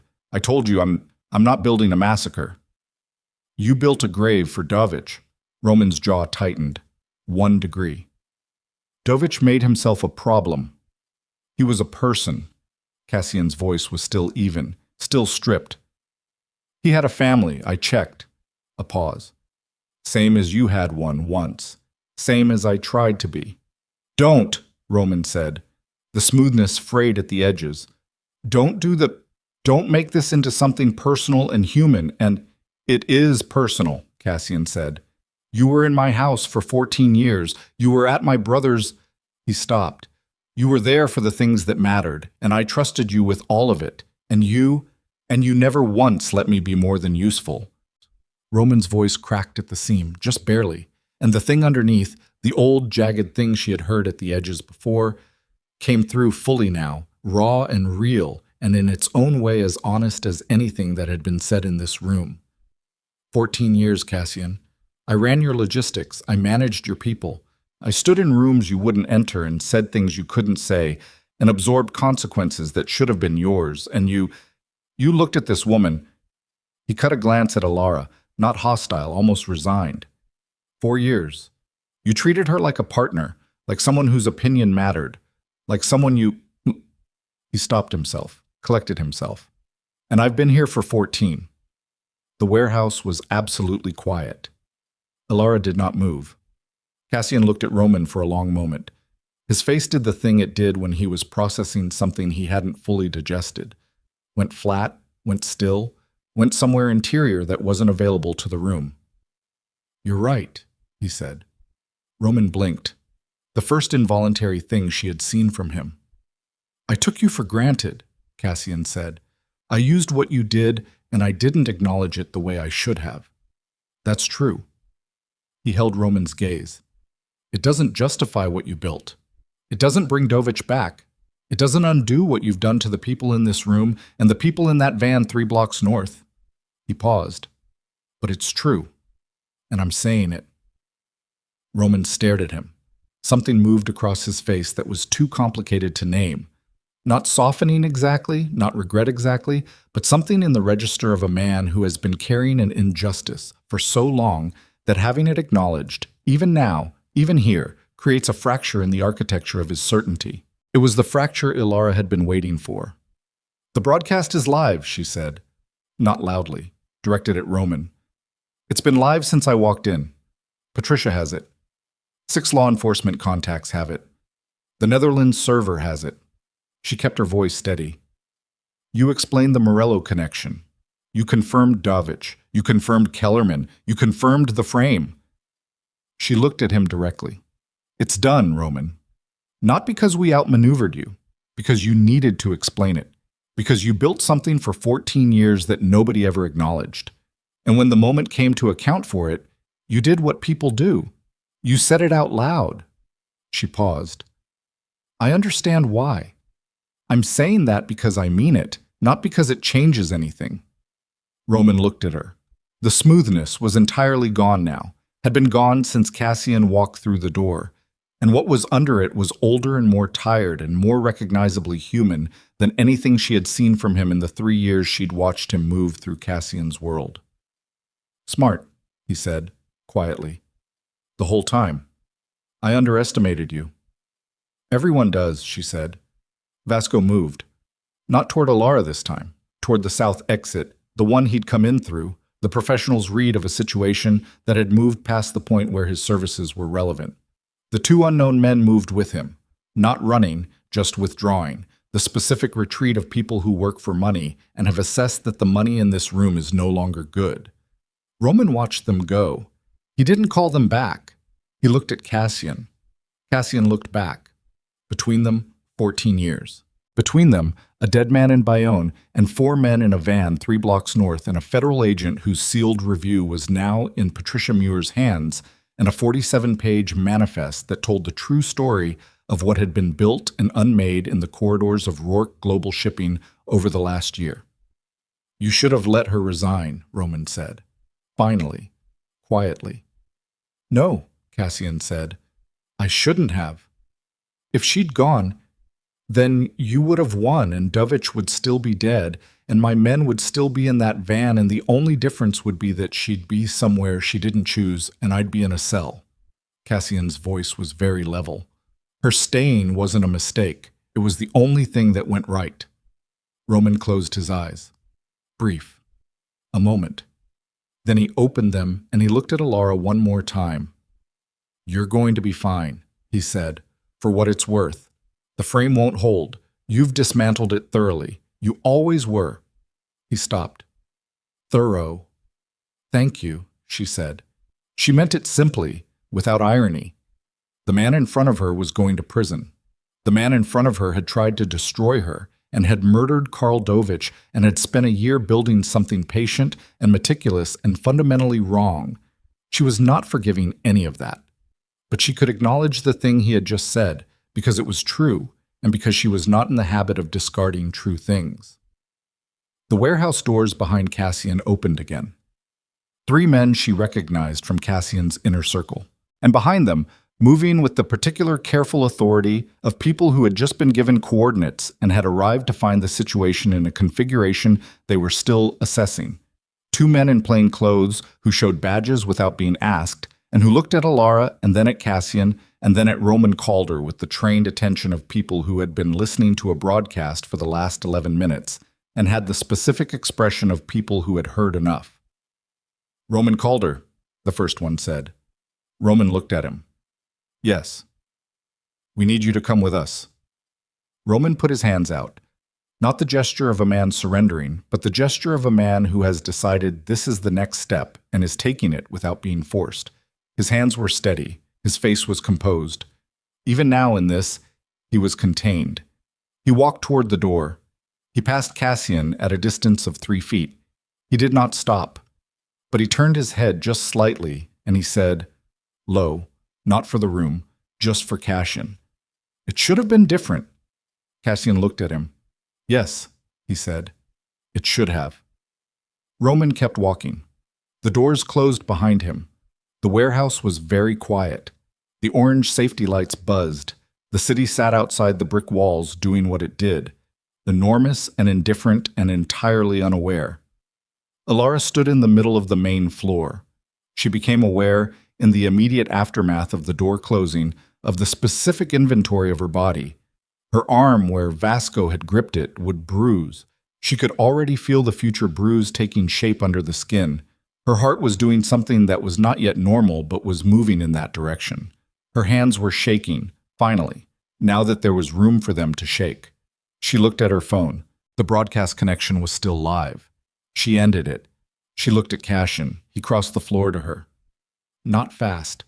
That same unhurried walk that was its own statement, the walk that said the room bends to me and not the reverse, except right now it didn't look like a statement. It looked like a man walking toward the one thing in the room he cared about reaching. He stopped in front of her. He looked at her face. The methodical scan, arm, hands, face, that was his version of, "Are you all right?" asked without the words. "I'm fine," she said. He looked at her shaking hands. "Mostly fine," she said. He reached out and put his hand over hers, both of hers, stilling them. Not a grip, just presence, weight and warmth and the simple physical fact of being held still by someone who intended you to stay. She let herself be still. "The men in the van," she said after a moment. "Fitch is getting them," he said. "They're fine." "Stefan?" "Stefan is going to be very angry with me for leaving him out of this," Cassian said. "He'll express it by being extremely silent for several days and overchecking the security protocols. We'll survive it." She almost laughed. Almost. something in her chest that wasn't quite a laugh, but was in the same direction. "Patricia," she said, "has everything. She'll file the motions to quash the warrants within the hour. Kellerman will be under internal review by this afternoon." He paused. "It's going to be a very complicated week legally." "More than a week." "Yes, more than a week." She looked at his hand over hers. She looked at the warehouse around them. The honest, unlovely space, the orange light, the old brick, the pallets of legitimate cargo sitting in their precise rows as if nothing had happened in this room tonight. "He was right about one thing," she said. "Don't," Cassian said. "He was. You treated me differently than you treated him. That's true." "Yes," Cassian said, "because you're different, not better. Different. You never wanted anything from me. In 4 years, you never once positioned yourself to gain from proximity to me. You just—" He paused. He looked like a man choosing words with the care of someone who doesn't do this often and knows it. "You just did the work. You did it honestly, and you did it well, and you never asked me for anything except to be treated like a person who mattered. And it took—" He stopped again. "It took me too long to say that plainly." She looked at him, the warehouse, the orange light, his hand over hers. "We're not done," she said. "The docks. The shipment is still scheduled. Whoever Roman's contact is on the Morello receiving end—" "I know," he said. "We have 4 hours before the loading window, and I have people who are not in a van anymore." Something in his face shifted. The stripped quality gave way to something more directed, the transition from the personal back into the operational, which was a thing she had watched him do many times and which always looked like a man putting on armor one piece at a time. He released her hands. She straightened. She rolled her shoulders. She felt the bruise on her arm, the specific exhaustion behind her eyes, the 42 hours of accumulated decision and fear and effort sitting in her body like sediment. She picked up her phone. She pulled up the South Basin terminal schematic on the screen. "Gate 7, loading dock, water on 3 sides. "We have 4 hours, she said. "Yes," Cassian said. "Then we should go." Outside, Chicago waited, cold and indifferent and enormous in its gray November skin. The docks were south of where they stood, past the river, past the old neighborhoods, where the water was black and the cargo lights swung in the wind, and the last act of everything Roman Calder had set in motion was waiting to play out in the dark. Alara Voss, who had never in her life thought of herself as someone who walked toward things like that, walked toward the door. Cassian walked beside her. Not ahead of her. Beside her. She noticed. She filed it away. Later, she would come back to it. Right now, there was still everything left to finish, and the clock was moving, and the water was waiting, and 4 hours was less time than it sounded when everything you had left to do lived inside it. She pushed open the door and stepped out into the Chicago night, and the cold hit her like something honest, and she walked into it without breaking stride, and somewhere to the south the docks sat in the dark, with their cargo lights swinging in the wind, waiting for the thing that was already on its way. The South Basin terminal sat at the edge of the city like something the city had forgotten it owned. A working port in the old sense, none of the renovation money that had touched the lakefront further north. Just concrete and steel and the specific smell of industrial water that was not quite lake and not quite river, but something that existed in the negotiation between the two. The loading cranes stood against the sky like the skeletons of things that had never been alive, and the cargo lights swung on their cables in the November wind off the water, throwing moving shadows across the dock floor that made everything look like it was breathing. Gate 7 was the southernmost entry point of the South Basin complex. Single access road in, chain link perimeter on the land side, water on 3 sides. Lake Michigan pressing dark and cold against the concrete pilings below. The loading dock itself was a 60-foot platform with 4 hydraulic lifts and enough overhead clearance for container equipment. At 2 in the morning, it would be empty of legitimate workers and full of the specific silence that belongs to industrial spaces between shifts, the silence of machines at rest. It was 10:47 p.m. They had 3 hours and 13 minutes. Cassian's car, not Fitch's this time, a different vehicle that Stefan had sourced in the 20 minutes since being extracted from the van, because Stefan's particular expression of anger was to become immediately and comprehensively useful in ways that made it impossible to address the anger directly.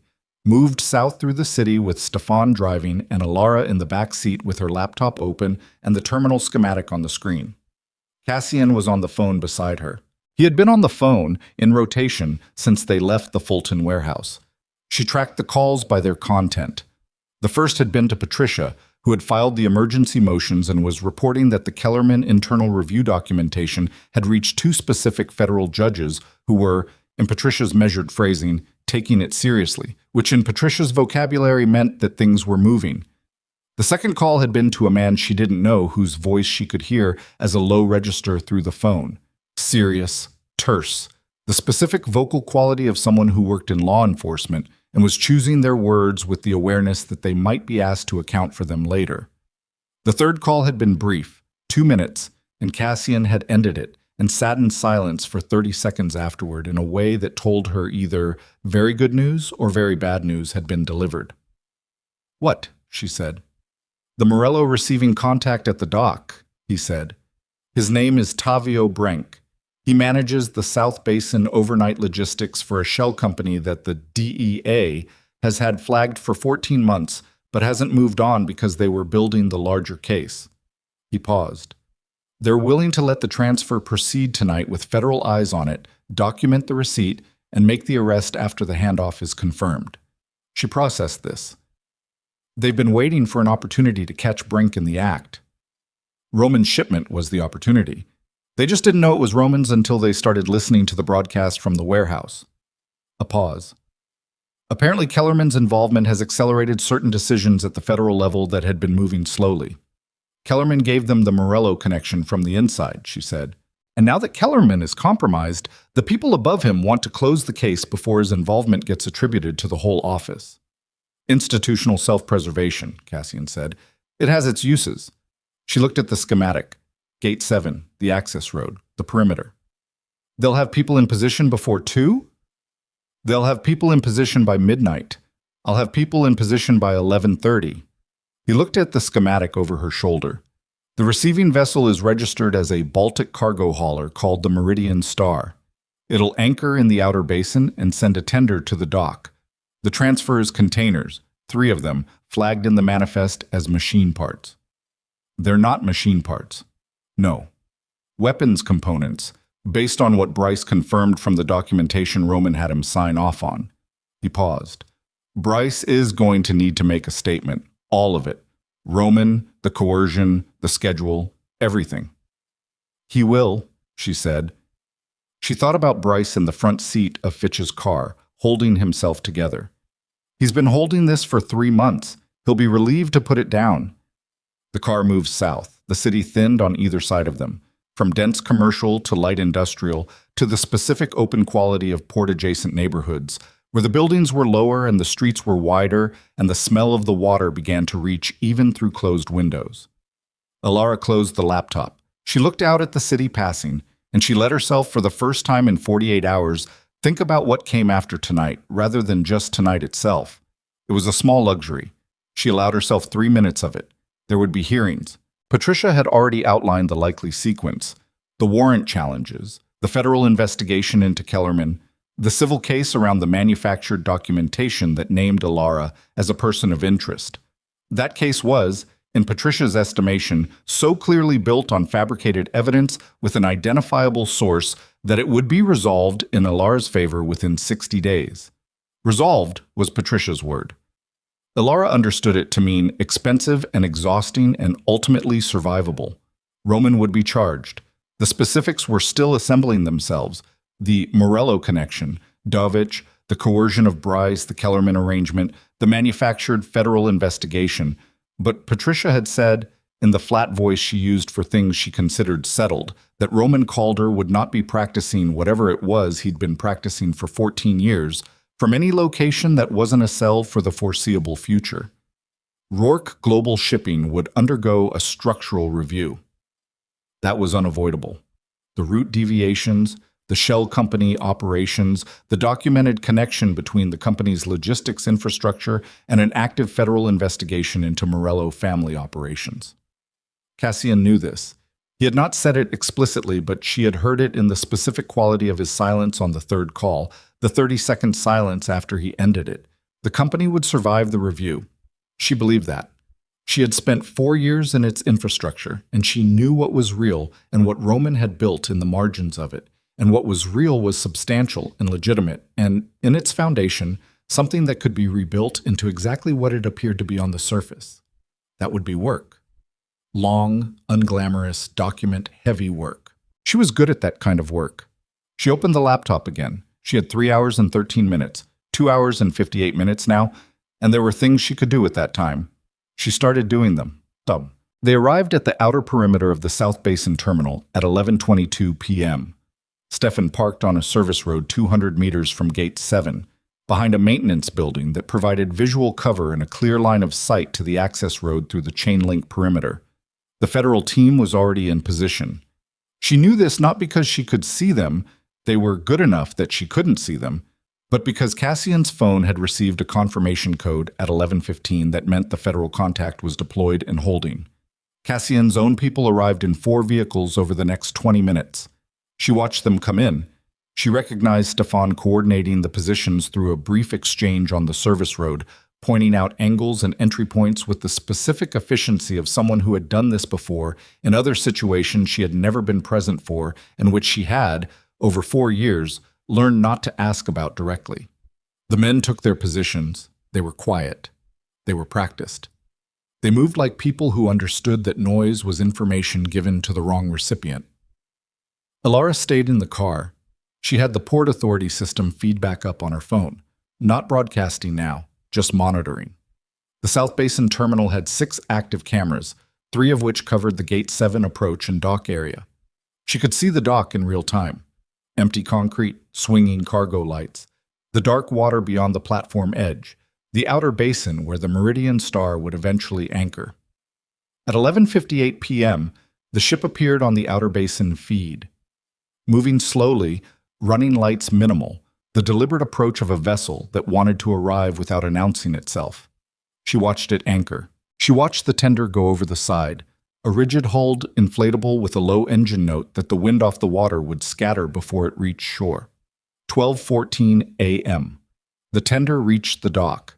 3 men got out. She couldn't see faces from the camera angle, but body language and build told her professional, armed, cautious. The kind of cautious that was not fear but training, the awareness of exposure that came from moving cargo that was not what the manifest said. 12:19 a.m. A vehicle appeared on the access road to Gate 7. Lights off, moving slowly. It stopped at the gate. Someone got out, used a keycard on the gate lock. The keycard Bryce had been told to have copied and delivered to Roman's contact 3 weeks ago. The gate opened. Tavio Brink. She thought it was Brink. The build matched what Bryce had described. Medium height, heavy through the shoulders, a way of moving that covered ground without looking like it was hurrying. He walked to the dock, and the 3 men from the tender came to meet him, and there was a brief exchange she couldn't read from the camera, just shapes in orange cargo light. She texted Cassian.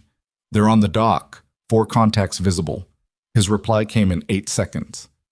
"I see them. Hold." She held. 12:27 a.m. A second vehicle appeared on the access road.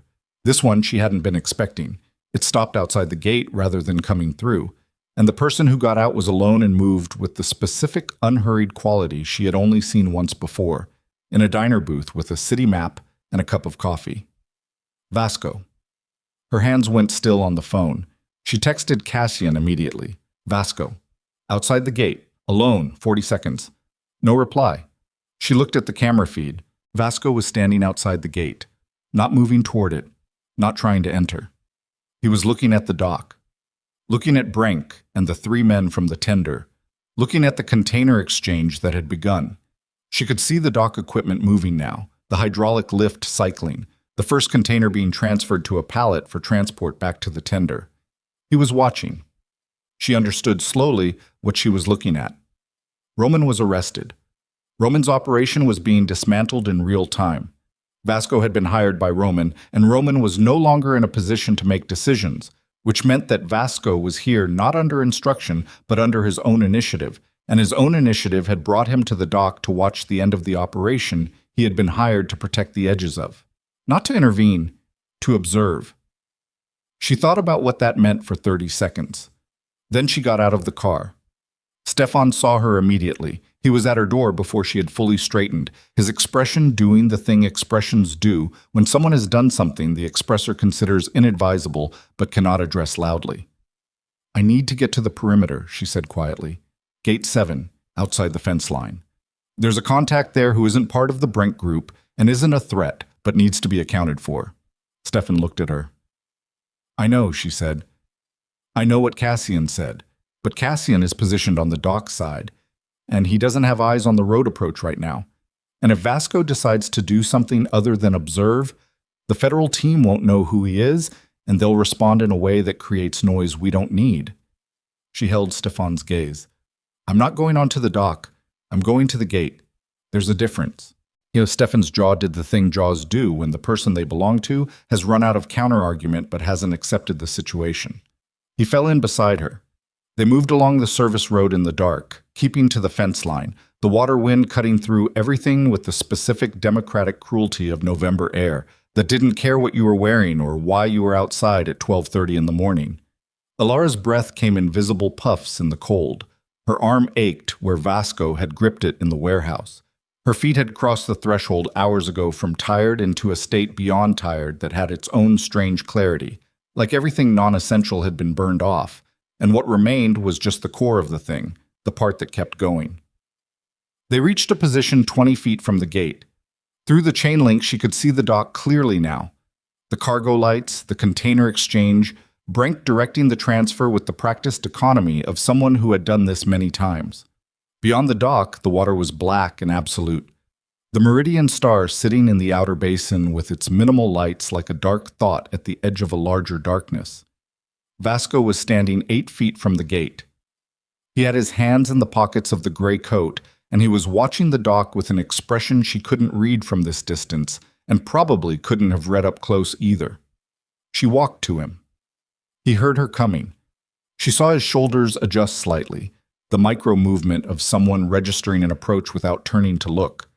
He turned when she was 6 feet away. He looked at her. She looked at him. "You're not here to stop anything," she said, quietly. He looked at her for a moment. "No," he said. "Then what?" He looked back at the dock. 14 years ago, I did a job for Roman Calder that I wouldn't do today. The industry was different. He paused. The job involved a man in Milwaukee, a labor organizer.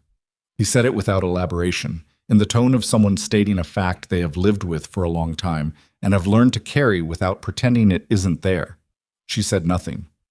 "Roman kept documentation of that job," Vasco said.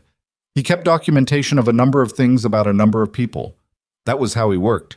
He collected leverage the way other people collect." He stopped. "He called me 6 weeks ago, said he had a job, said the documentation from Milwaukee would find its way to the right people if I declined."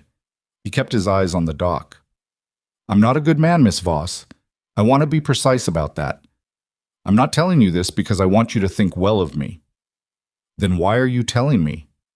"Because you're the only person standing here who might do something useful with it," he said. "Roman kept his documentation in a physical archive, not digital. He didn't trust servers. A storage unit in Bridgeport registered under a name I can give you, containing files on every person he ever collected." He paused. "There are people in that archive who are in positions of public responsibility. Government, law enforcement, regulatory, people he used and didn't use and kept in reserve." He finally turned to look at her directly. "I don't know what you're going to do with the next week, but if you're going to do what I think you're going to do, clean the thing out properly, you'll want that archive." Alara looked at him, in the cargo light that reached the gate from the dock, in the cold dark of a November night, with the water behind them and the city ahead, and everything she had been through in the last 48 hours sitting in her body like ballast. She looked at Dren Vasco, and she made a calculation that she would not be able to fully justify in daylight, but which felt, in this moment, correct. "Write down the address," she said. He did. On a receipt from his coat pocket, with a pen he produced from the same pocket with the efficiency of a man who carried what he needed. He gave her the folded paper. "What are you going to do?" she said. "Leave," he said. "I'm very good at leaving." She believed him. She stepped back. He turned and walked north along the service road, unhurried, his gray coat absorbing the dark around him until he was not distinguishable from the night itself. She watched until she was certain he was gone. Then she turned back to the dock. And the dock erupted. Not explosively, not gunfire, not the cinematic violence of things falling. It was fast and controlled and brutal in the specific way of a professional operation executing a pre-planned sequence. The federal team came from two directions simultaneously. Identification announced clearly and loudly. The Brink group caught between the dock edge and the perimeter with no clean exit route. Two of the three men from the Meridian Star Tender reached for weapons and were contained before the reach became anything more. The third stood very still with his hands raised and was cuffed with the specific, efficient unhurriedness of people who had done this many times and knew that urgency was something you saved for when you needed it. Brink ran. He ran for the Gate 7 access road, the only direction that wasn't water or armed federal agents, and he was fast, faster than his build suggested, a heavy-set man moving with the desperation physics that people find when the alternative is unacceptable. He hit the gate.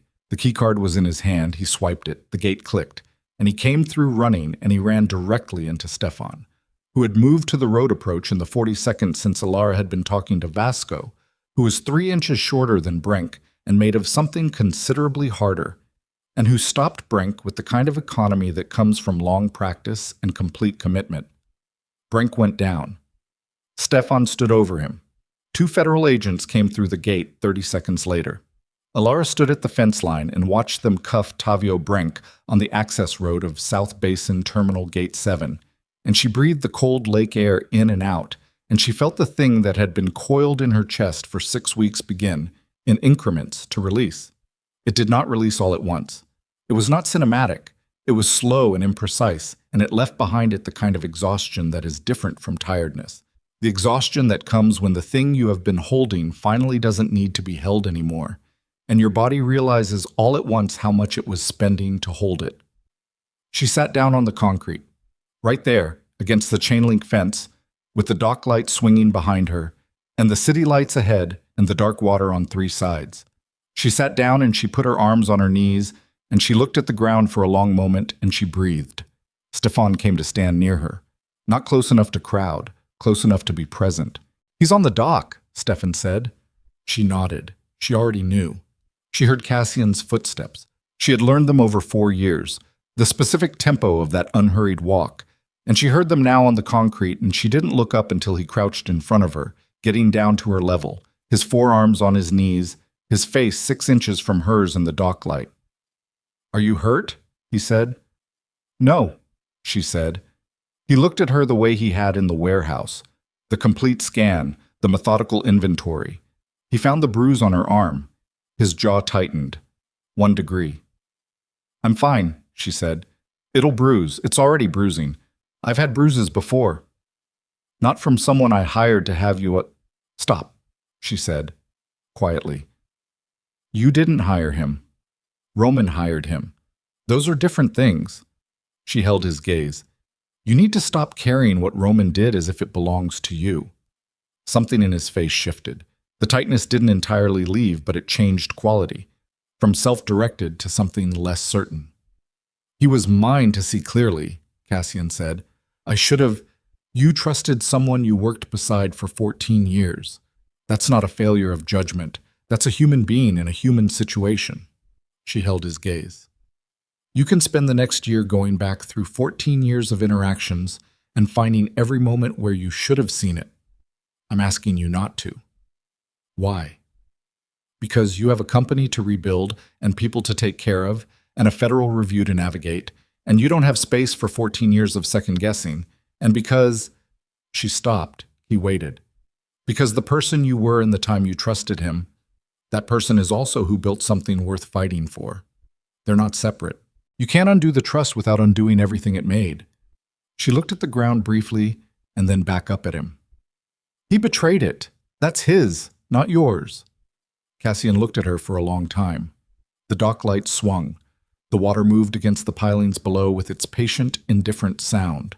Somewhere behind them, the federal team was completing the arrest, and somewhere across the city, Roman Calder was in a holding facility, answering the first of what would be a very long series of questions. And somewhere in Bridgeport, there was a storage unit full of documents that would take months to process and would unravel things that were still currently unraveling. "I heard you," he said, "on the broadcast from the warehouse. I heard everything he said." "I know. He wasn't wrong that I treated you differently." "I know that too." "I want to explain why," he said, "not to justify it. I know it caused him." He stopped. "I want to explain it to you, separately." She looked at him. The dock light moved across his face, angular and tired and more open than she had ever seen it in 4 years of close proximity. "Okay," she said. He reached out and offered his hand, not the steadying gesture from the warehouse. This was different. An offer. A question asked without words. She took it. He helped her up from the concrete. They stood at the fence line of Gate 7 with the water behind them and the city ahead, and neither of them said anything for a moment, and the moment had a weight to it that was not uncomfortable. The weight of things that had been said, and things that hadn't yet, and things that didn't need to be said at all, because they were already present in the specific way that some things become present between people who have been through something together and come out the other side still standing. Stefan appeared at a respectful distance. "The federal team is requesting a statement," he said. "Both of you, when you're ready." 5 minutes, Cassian said. Stefan withdrew. The water moved. The light swung. "Vasco was here," Alara said. Cassian looked at her. She told him about the conversation, the Milwaukee job, the archive in Bridgeport. She gave him the folded receipt with the address. He took it, looked at it, folded it again, and put it in his pocket. "He just told you," Cassian said. "Yes." "Why?" "I think," she said carefully, "that there are people who live their whole lives in the space where good and bad aren't distinct categories, and every now and then something happens that makes them want to do one clean thing. One thing they can point to." She paused. "I'm not making him into something he isn't. He did the Milwaukee job. He was going to do whatever Roman hired him to do tonight until Roman was arrested and the commission expired." She looked at the dark water. "But he gave me the address." "So," Cassian considered this. "The archive," he said. "Patricia should lead the retrieval, with federal oversight. Every document handled correctly, chain of custody intact, nothing that can be challenged later." "Agreed." She paused. "There will be names in there that surprise you." "I expect so." "Some of them will be people you've dealt with, people you've relied on." "I expect that too." He said it without flinching, which was itself a thing she noted, the willingness to receive it rather than preempt it with denial. "We handle what's there, whatever it is." She nodded. The 5 minutes were ending. She could feel the pull of what was waiting, the statements, the documentation, the first of many long conversations with federal agents and lawyers, and Patricia, who would manage all of it with glacier efficiency and would probably get 4 hours of sleep and consider that sufficient. "Before we go back," Cassian said. She looked at him. "I told you in the car last night that no one had ever tried to protect me," he said. "That wasn't entirely precise." She waited. "What I meant," he said, "was that no one had ever tried to protect me without wanting something in return for the protection, without it being a transaction." He looked at the water briefly. 14 years of Roman, and every piece of loyalty he showed me was a deposit he intended to collect on. I understood that on some level, without naming it clearly. I think I assumed that was how it worked, that protection and loyalty and all of it were just forms of delayed transaction. He paused. "You wrote a resignation letter to protect me with absolutely nothing to gain from it. Not safety, not leverage, not position. You were going to disappear, take everything you knew and go and never collect on any of it." "Yes," she said. "Why?" he said. She looked at him. The dock light moved across the planes of his face. "Because some things are worth protecting without a return," she said. Not everything has to be a transaction. He held her gaze. I'm learning that. I know, she said. You've been learning it since about 1 a.m. last night. You're getting there. Something in his expression did the thing it had done in the car. That small movement that wasn't quite a smile, but lived in the same direction. Come on, she said. Stefan's going to implode silently if we make the federal team wait any longer. They walked back toward the dock. But the weeks after were not clean. She had not expected them to be. The warrant challenges worked their way through the courts, with the grinding pace of legal machinery doing what legal machinery does when properly fed with the right documentation. Patricia filed, Patricia argued, Patricia appeared before 2 different judges in 2 different jurisdictions with the specific composure of a woman who has won this kind of fight before and considers losing it a personal affront to her professional standards. The warrants were quashed. The person of interest designation was rescinded. The manufactured documentation was formally identified as fabricated, its evidentiary chain contaminated by Kellerman's compromised status, and a federal investigation into Kellerman's conduct during the Morello task force was opened with the specific institutional urgency of an agency that wanted the problem contained before it became a headline about the agency rather than about Roman Calder. Kellerman resigned. His resignation was accepted with what a federal spokesperson described as appropriate swiftness, which was the kind of language that meant everyone involved preferred not to discuss the details. Roman Calder was charged on 7 counts, which became 9 counts when the Bridgeport archive was processed, and 2 additional patterns of conduct were identified that the existing 7 hadn't covered. He hired good lawyers. Patricia said his lawyers were genuinely excellent. Patricia also said that the broadcast from the Fulton warehouse, received simultaneously by 6 uncorrupted law enforcement contacts and recorded by her own office with timestamp authentication, was the kind of evidence that excellent lawyers learned to stop arguing with after the second hearing. Roman did not attempt to make a deal. She had not expected him to. He was not the kind of man who reduced himself in exchange for a reduced sentence. He would go in at full height, and he would face what he faced with the same composure he had brought to every other thing in his professional life. She found she could hold both things simultaneously, the genuine harm he had done and the genuine, she couldn't call it respect, but something adjacent to it, for the consistency of his character, even at its worst. The Morello family's Brank operation was prosecuted separately, which took it out of the Rourke global context and established clearly that the dock transfer was Roman's activation of an existing criminal network rather than anything Rourke Global had initiated or controlled. That distinction mattered legally. It mattered in the press. Cashin's attorneys made sure it mattered in every public statement. Rourke Global underwent the structural review.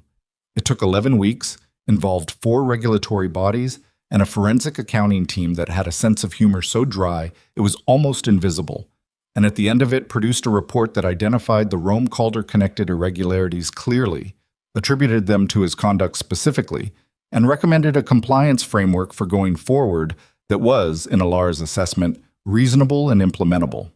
She was the one who implemented it. That was the part nobody had formally asked her to do.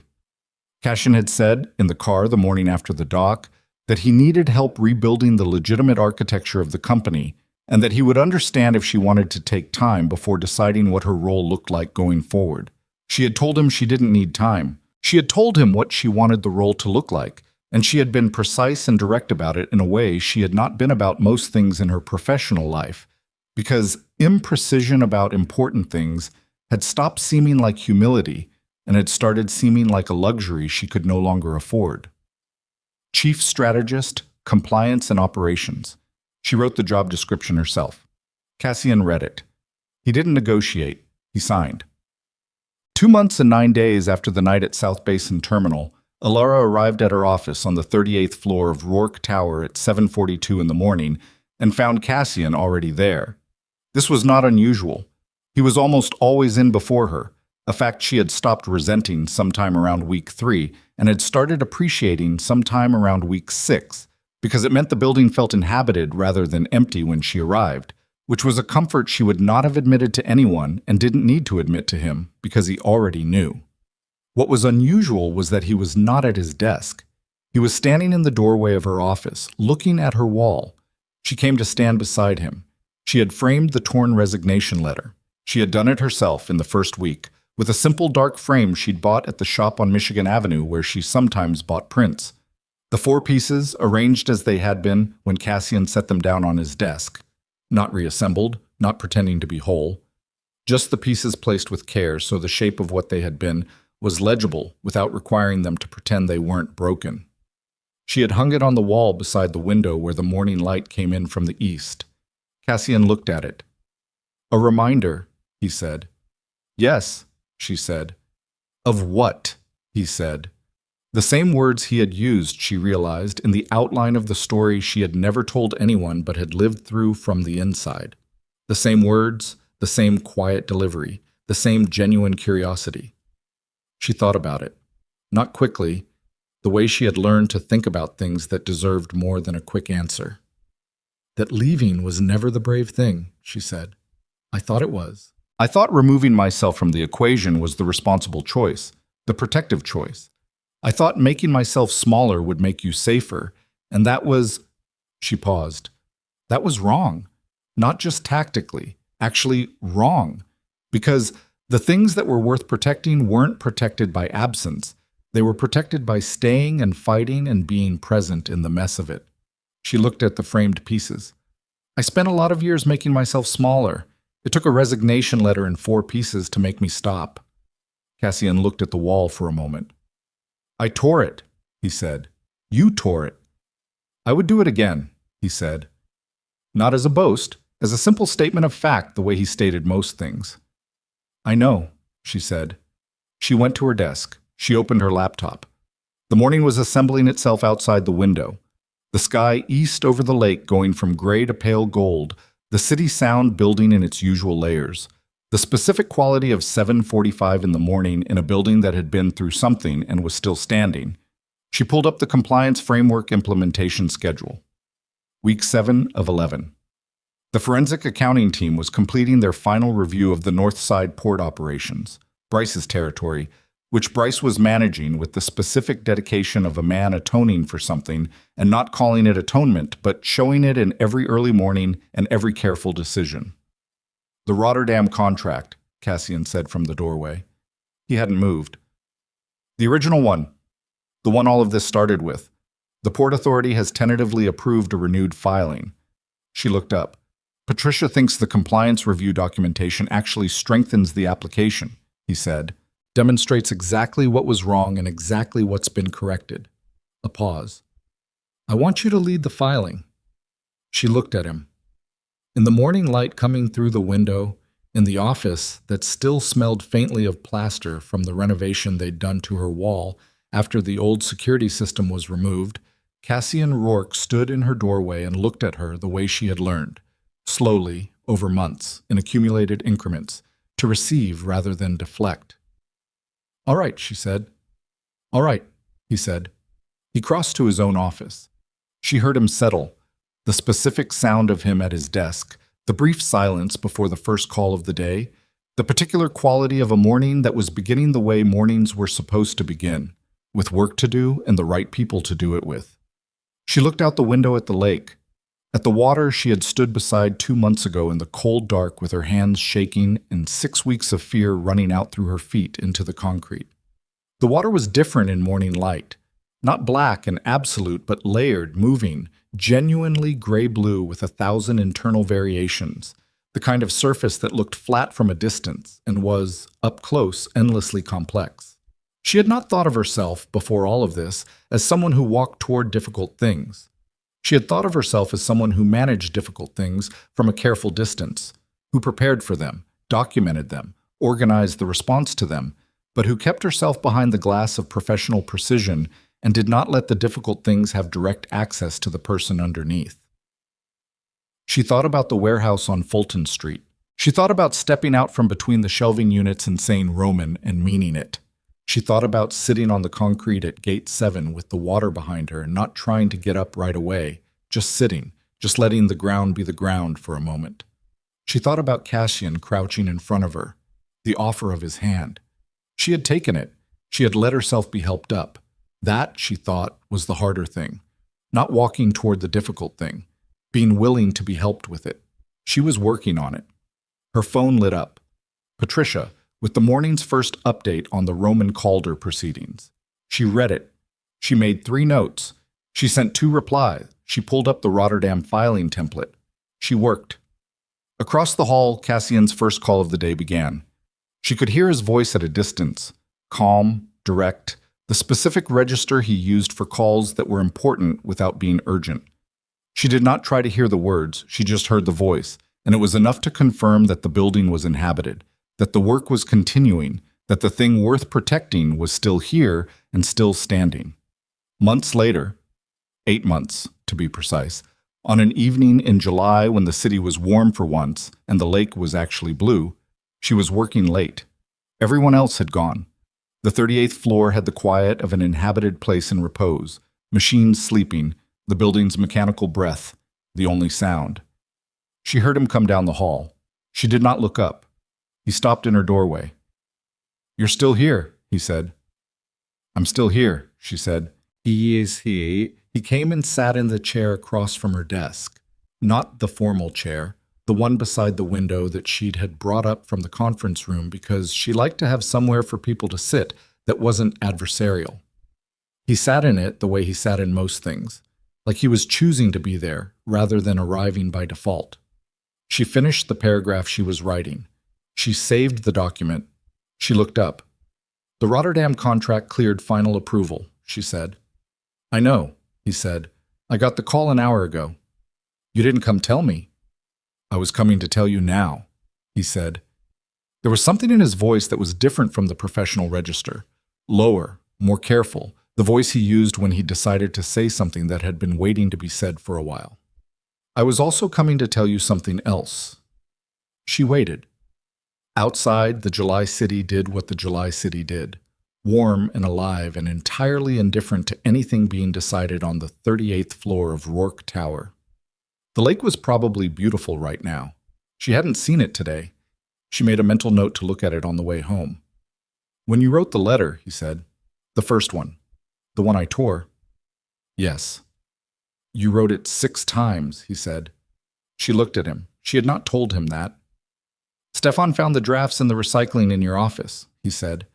He mentioned it because Stefan mentions things that he believes I should know, in the particular way Stefan has of mentioning things which involves saying them once and then never referring to them again regardless of what I do with the information. He held her gaze. 6 drafts. "Yes," she said. "You kept starting over." "I kept getting the tone wrong," she said. "Too explanatory, too emotional, too—" She stopped. "I wanted it to be clean. Professional. Nothing that could be used." "Against me," he said. "Against either of us." He was quiet for a moment.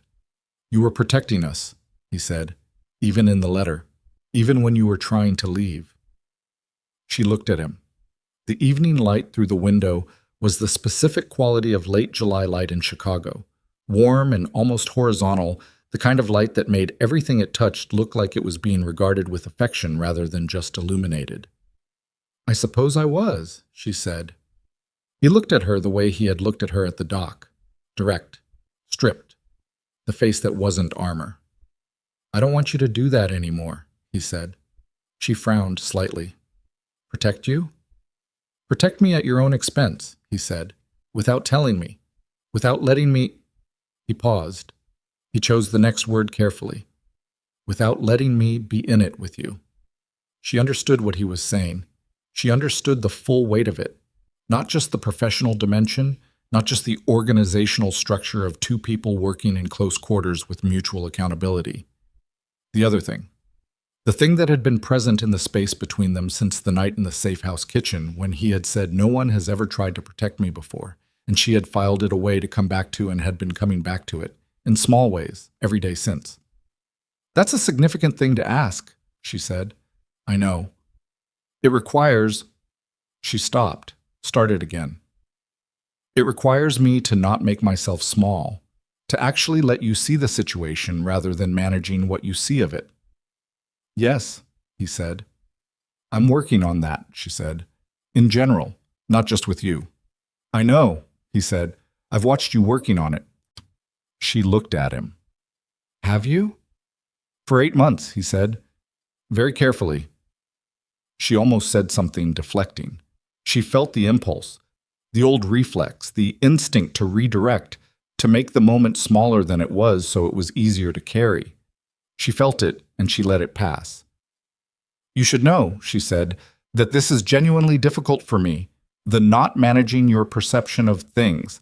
I have managed perceptions professionally for 4 years and personally for considerably longer, and I am not naturally.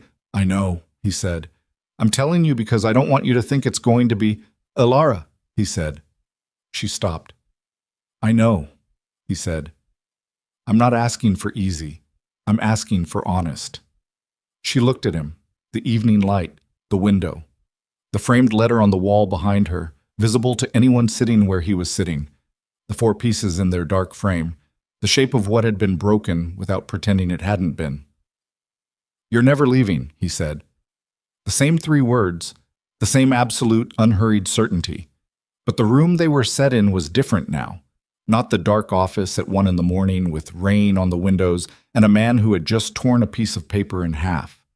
This room was warm and full of evening light, and 8 months of built things, and a Rotterdam contract that had cleared approval, and a compliance framework in its 9th week, and a framed letter on the wall that she had put there herself because she wanted to remember. She looked at him. Not unless I choose to, she said. And he smiled. Not the small movement she'd seen before, not the suppressed thing. A real smile, open and unguarded. The smile of a man who has spent a long time behind a fortress and has just now, in this particular evening light, decided to stand outside it for a while. She looked at it. She filed it away. This time, not to come back to later. This time just to have it, right now, in the room where it happened. The Rotterdam filing celebration, he said. There should be one. Dinner, not a work dinner. He paused. If that's... Yes, she said. Not after he finished asking. Not after she had considered all the variables. Just yes, offered the way she was learning to offer things. Directly. Without the elaborate construction of professional distance that had been, for too long, the only architecture she trusted. She closed the laptop. Outside, the July city held the last of the daylight. Somewhere south of them, the lake was doing what it did. Moving, complex, endlessly various. The kind of surface that looked one way from a distance and revealed itself completely differently up close. She had been meaning to go look at it all day. Let's walk first, she said. To the lake. He stood. All right. She picked up her jacket from the back of her chair. She looked at the framed letter on the wall one more time. The 4 pieces in the evening light. A reminder, she had told him, that leaving was never the brave choice. Staying and changing everything was. She had changed things. She was still changing things. That was, she had come to understand, not a project with a completion date.